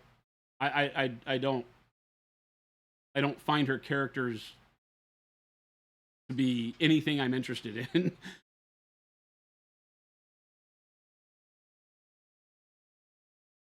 The Witcher season 1 was like the books with added background for Yennefer. Season 2 was almost nothing like the books and almost drove you away from it. Season 3 is going back to the books and is effing awesome. And that's something that I don't know, right? It's like we talk about that all the time with regards to like Lord of the Rings, and I discussed that with some people this weekend, is that when you have a knowledge, when you're dealing with an IP that is based on books or previous, usually books, right? And something that then number one, you have the trouble of making it visual. We've talked about that a lot, like ad nauseum on stream. You get a book creates a vision in every reader's head, and those visions can be slightly different from reader to reader. That's the beauty of writing and fiction, is that it gives you the mold of the world, but it allows you to create the visual of that world in your own mind based on the words of the author. Yeah. And it's interesting because if you've seen interviews with some authors, they'll describe the image that they were seeing, and it would be completely counter from the image I formed in my head of the exact same portion of this book. Neither one of them are right or wrong. I guess you could say the author's is more right because that was the vision he was trying to get across in the book. But whatever I created in my own mind is how I interpret this whole story. And so creating a visual medium off of the written word is always very difficult because everybody's going to have a different sense of it. You may say blonde hair. What does blonde mean to me versus Jordan versus Gabe versus you guys? Yeah. That's all going to be different. It could be golden. What does that mean? So even when specifics are used in the writing, it still allows for a certain amount of ambiguity in an interpretation. And so we can all get kind of depressed when we see something that we love come true in visual form. Yeah. Because it's like, well, that's not what they were supposed to look like at all, Yeah. Whereas if you make Spider-Man into a movie, there was already a visual for Spider-Man, right?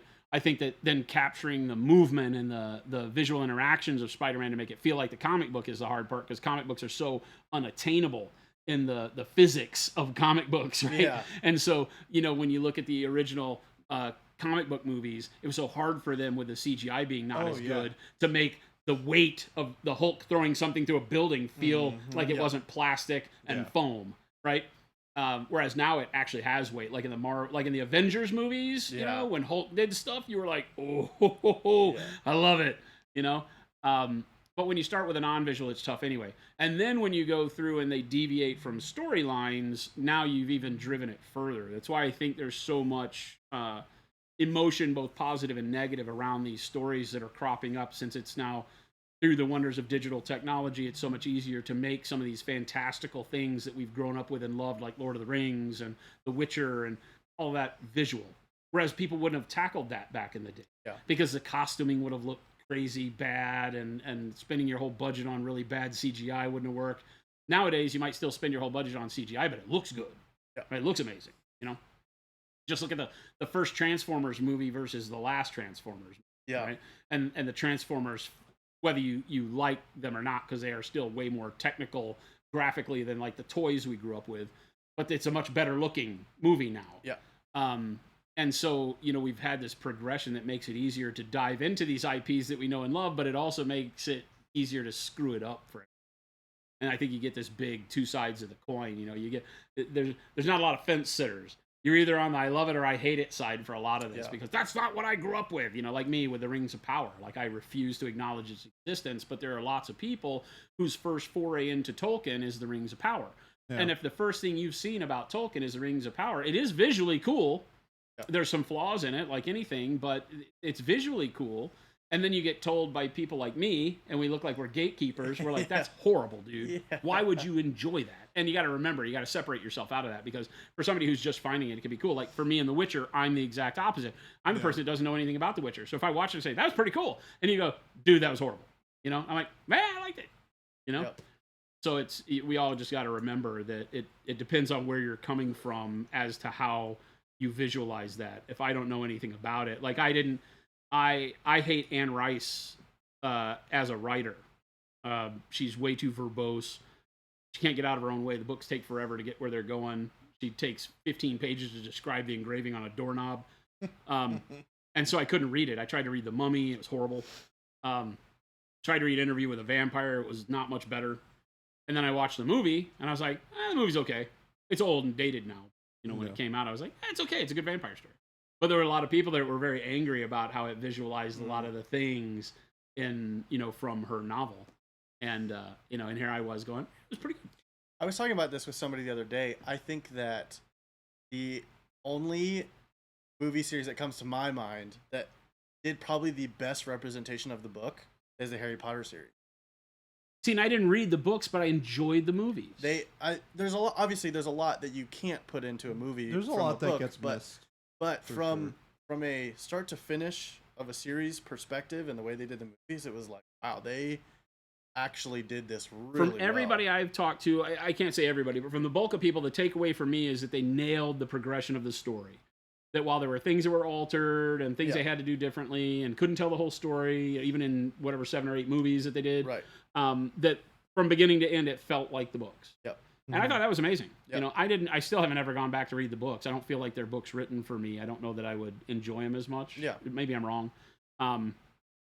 But the movies were fantastic. Yeah. And that's the thing where, I mean, there's I call it an excuse sometimes made of like, oh, well, you can't make the show just like the book, or you can't make the movie just like the book, because it's different. It's written format versus 2.5 hours. And I think that a lot of times that's used as a kind of a write-off, like something that they can just kind of throw stuff into, a scapegoat. Yeah. But then you have a movie series like Harry Potter where it's legitimately true. Like, yes, there are just things you can't get into because of timing. Yeah. But they did it well. They did it really well. Well, when, you know, in talking back about the Rings of Power, you know, when I first saw that Amazon was doing this big thing and the breadth of their goal, I was like, oh hell, they're going to tell the Silmarillion. They're going to put this in. And when somebody did an interview in it and they were asked questions on how are you going to deal with the timeline, and they said, well, we're going to have to obviously compress the timeline, and that made perfect sense. We even talked about it on stream however long ago, a year ago or whatever it was. Talked about it and how that makes sense because you know, in the Silmarillion, well, in the course of the history of Middle Earth and Tolkien, that's like 3,500 years. Yeah. And so it'd be a history textbook. Right. And while the elves lived through all of it, the same elf that was there at the beginning might be there at the end. Right. For casting your actors, that's easy to cast the elves because they're the same people throughout the whole series. Yeah. For the humans, they're, you know, 20 generations deep. You know, even when they lived to be 120 or whatever it was, you know, they were like 20 generations of this family that they had dealt with, still dealing with all the elves and such. So I understood that they couldn't do that. So you might find certain characters dealing in a time period they would have dealt with in the Silmarillion because you kind of took everybody in this guy's family line and made it one character. Yep. And same here and here and here. And I was like, I was prepared for that. I was like, okay, that's all right. Yeah. You know, I get it because otherwise this is going to be stupid. Every episode you watch is going to have new actors. And that's going to throw everybody off. What happened to the guy I liked? Yeah, or they would have to focus it around the elves, which would be doesn't tell the whole but story. It doesn't do all of it. Doesn't tell the whole story, right? the human part of that is really important.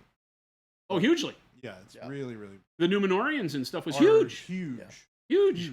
So, but It's like the whole reason that the rings get made. First place. and so I was prepared for all of that. I was not prepared for how bad they butchered that whole thing though. I was Yeah. like, oh, okay, gotcha. Yeah. The Wheel of Time TV series fails the books. See, and know- that's another one, Phoenix, where I watched the show, and the only complaint that I really had about the show was that it was too clean. The costumes were too clean. I know that sounds weird, but visually I didn't get pulled into it enough because everybody had all the wizards had bright costumes. They were like Pokemon. They were all in their colors. Here's the color of my order, and we're all beautifully colored. Even when they were getting trounced on the battlefield, they had like some dirt and blood, but it was yellow to prove what you were, and I was like, dude, that's just hokey. But I still enjoyed the story. But then immediately when I talked to people about it, they all said the same thing, that they just butchered the story. It wasn't even close to what. I've read about half of that series. I start and stop every once in a while, and I'll read another couple of books. But I'm about halfway through, and I really enjoyed the first season. Yeah, and that's something I don't typically like remakes or adaptations of books. I don't typically feel like they are good. This is also putting aside one of the main problems that I have with the series, which is that they made the characters like 10 years older than they should be. Oh, they're supposed to be younger? Oh, yeah. They're supposed to be like 16 to like 19. Oh. Like I think Egwene is like 16. And Rand is like Nynaeve. I'm glad they didn't do that, because I would have thought it was a WB show. Right, and I think that is the big reason why I don't hold it against them is they made the decision to age up the characters so that it wouldn't feel as hokey, right? Because to be fair, the series spans a significant period of time in these characters' lives. Yeah, like they are like grown adults by the ending of the series. And so... so maybe that's it, because again, they couldn't tell it over that much time. Correct. So they made all these decisions, and as long as they make certain things happen later on in the series, it's okay for me. The big change is Perrin has a wife in or had. And like he is not married at all. Like, I think I had a lot of people tell me that, right? Yeah. Because he was the one that wound up accidentally killing his wife, swinging the axe into her when they were getting raided by the animal men or whatever in the village. Is totally a fine thing. It set up a really dour mood for him, I think, was the goal in the show. And he is kind of a dour person. He's kind of like a grumpy kind of character. So I can forgive him that if they give you a visual setup for why he's like that, as opposed to just throwing a character in that's like that. Well, and there's a lot of things that happen in Perrin's mind in the books that are hard to portray visually. Nah. And I think that giving him that backstory gives you a reason to think that he's feeling the way that he is. Yeah. And his depression is real, as opposed to imagined and something that you can't. Since it's not told from his perspective, like a narration, you can't get inside his head very easily. Yeah, it gives him a visible reason to be like bummed and kind of annoyed and upset. Valneed says, sadly, the Wheel of Time show was garbage and looked like it was done in the 90s. It had a very BBC feel to it. I feel like the BBC, like Doctor Who, it's all clean. Yeah. I feel like that's kind of a good way to put that. I didn't mind it. Like I said, I watched it and it was okay. I liked it. I feel like they hit a lot of the points that they needed to. I think for the large part, I don't mind the casting. The best of them.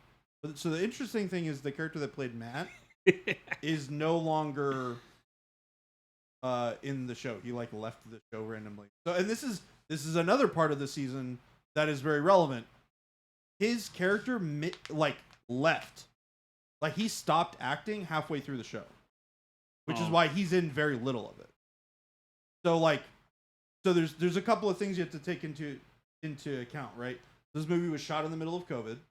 Yeah. So tons of restrictions on who can be places, how many people can be places. It made things very difficult. And they were like shooting it during the initial like. Is that also an Amazon big- one? Yes. Yes. I feel like it was Amazon, Yes, right? it was. Still time Yeah. is Amazon. So they had that. They had this actor leave for some reason in the middle of in the middle of shooting. Like he didn't like leave after they were done. They were in the middle. He of just stopped filming. showing up. He stopped showing up. Blah. So So all sorts of problems. correct. Yeah. Reshooting So a bunch of stuff. they had a lot of weird. You know, I stuff never like give that enough happen. credit to those problems that can come up. I wouldn't wish Yeah. that on my worst enemy, right? When you're, well, maybe I would, but you know, if you're shooting a movie and you have like one of the principal characters that's in a lot of scenes, like pass away, God forbid, Yeah. or have a contract dispute and split, Right. you know, or Yeah. your production goes over time and your lead actor had a commitment, and so now it's like, well, I have this other commitment. You knew about that when I signed the contract. You didn't get your crap together. I'm gone.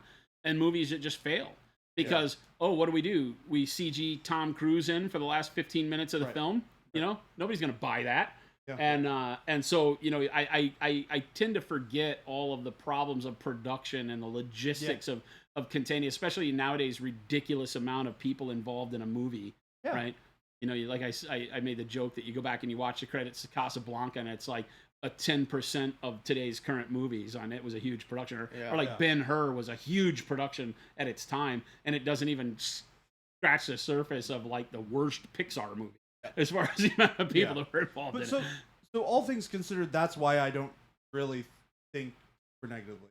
Yeah. Like, I mean, like I I- said, I enjoyed the story. I had no, Yeah. I had no background for it, and while the visuals weren't as pleasing as every time I watch fantasy, that's one of my hardest things is that they didn't have showers and machine washers, and no matter what magic you have, if your magic powers are spent keeping your clothes clean, I don't care about your world, right? I feel like fantasy should be grimdark, if that's a term we're going to So- use. Period.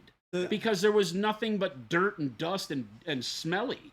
And you can make it to where it doesn't feel like everybody's caked in crap. But, you know, even Monty Python and the Holy Grail did a better job of making it feel gritty Yeah. than all the fantasy movies that are coming out in the last couple of decades. I think there's something, and this is something that you like is part of the series as a whole. And this doesn't discount a lot of the things you're talking about, but it explains some of it. The series is not supposed to be in your traditional fantasy. It's supposed to be It doesn't matter. They don't have dishwashers and washing machines. Your clothes would not be bright and colorful. Unless you're a king. Because you wear something new every day. That's my only thing with fantasy is you don't have the technology to be clean. And so the separation of reality is hard for me.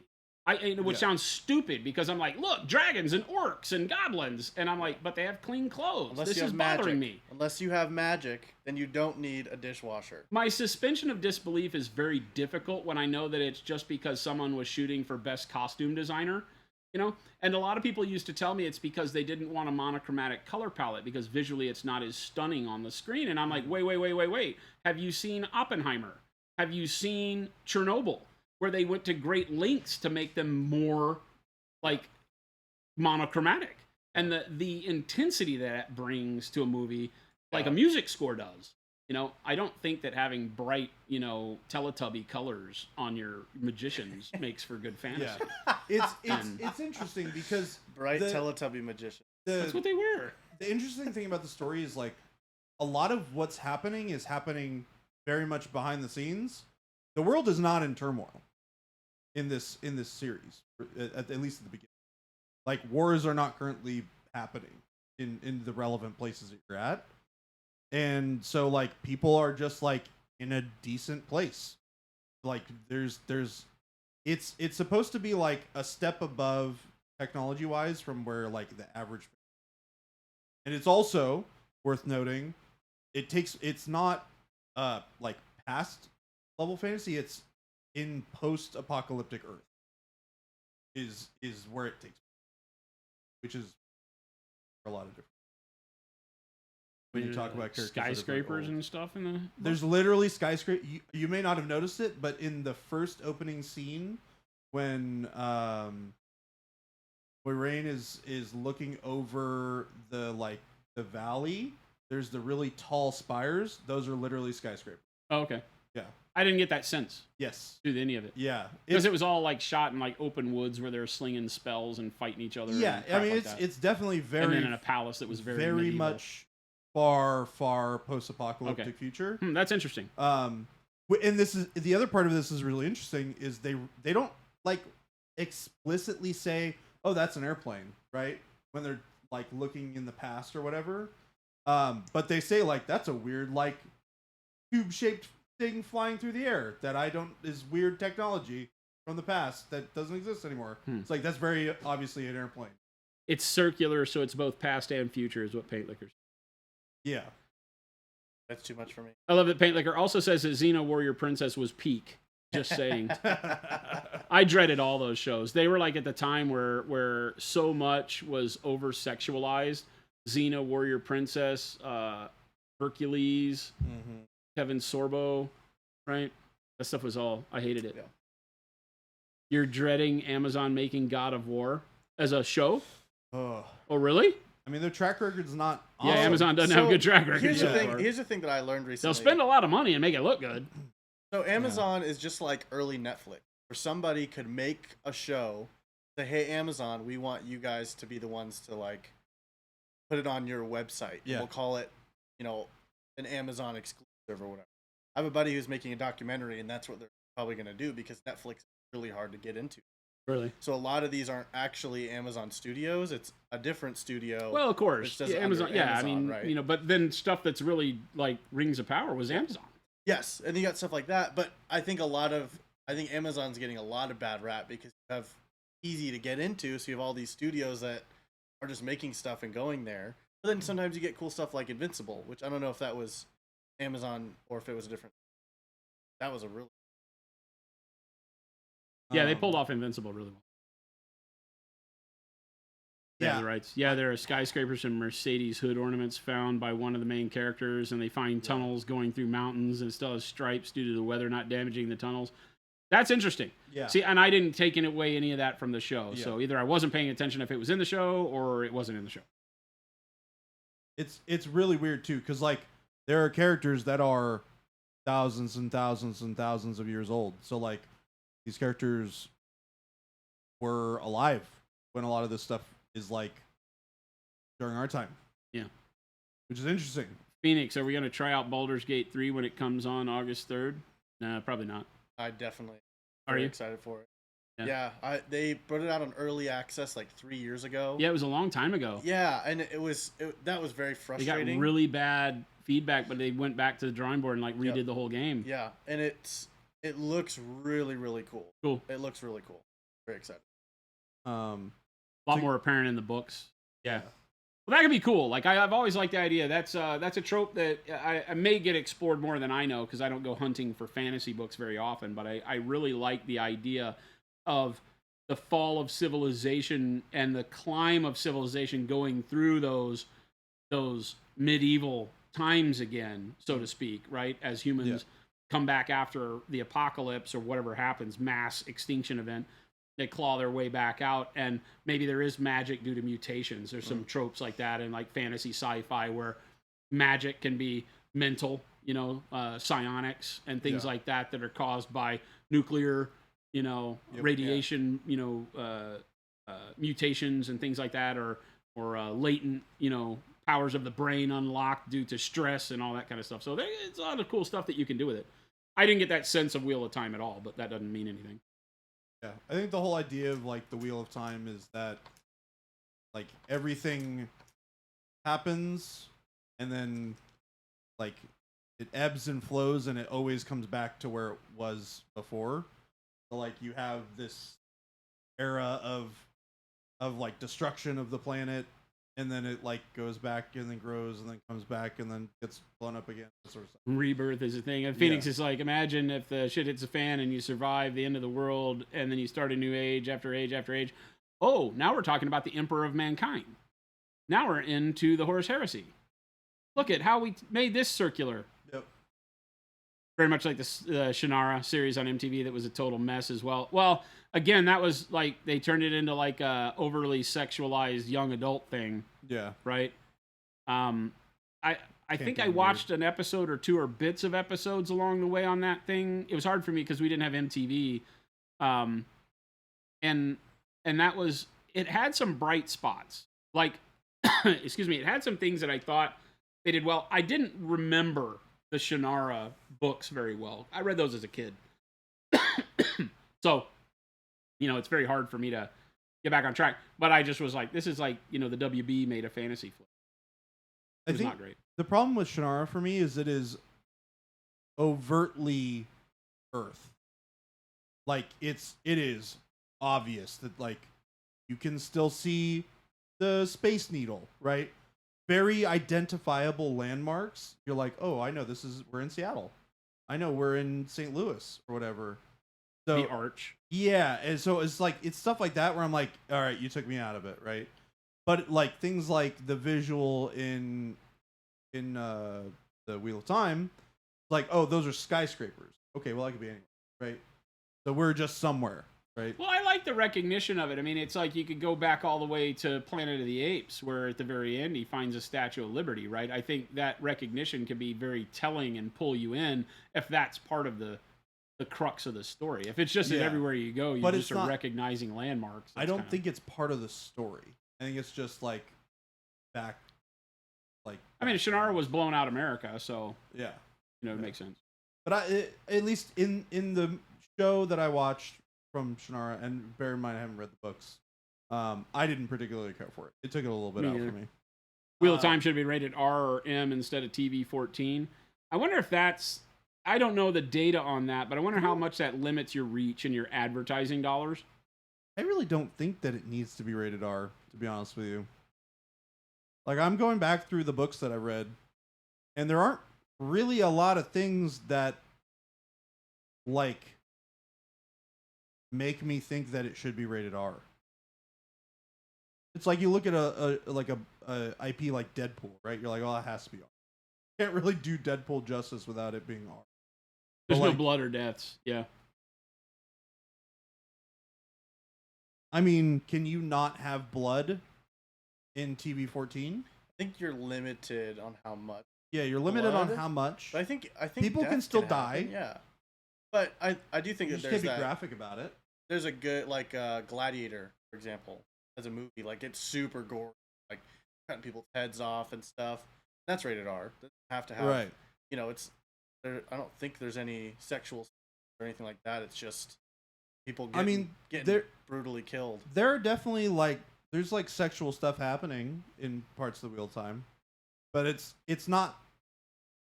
I don't necessarily think that it would be required for you to show it, for it to be for them to be like, oh yeah, this is happening. I just find it interesting. I wonder, because a lot of that probably comes down to what they view their audience reception being, and what advertising dollars and what the the production and publisher is going to want to have happen. And if they say that this is young adult stuff, then I understand. TV 14 is their goal, but we got to go. It's 5:30. It's 5:30. It's time. Somebody mentioned we should raid Duff. We can do that. So, gang, thank you so much for hanging out, watching some paint dry with us. I got the bad case of the dry throat. Yep. Hydrate. Take it easy, Tim. See you, Tim. Thank you, everybody, for hanging out. You guys are awesome. Yeah. Thank you for joining us on our first new studio stream.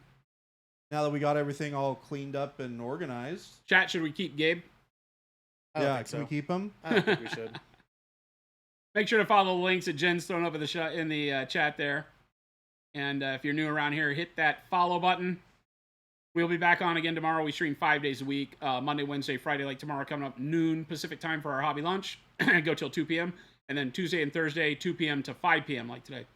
We will see you back. Jen says, hey, wait a minute. Jen will be in the production seat. Yeah, well, She I mean, will. we got to keep Gabe, but I'm back but up. Jen can replace him in the chair. I'm back up. Gabe is back up.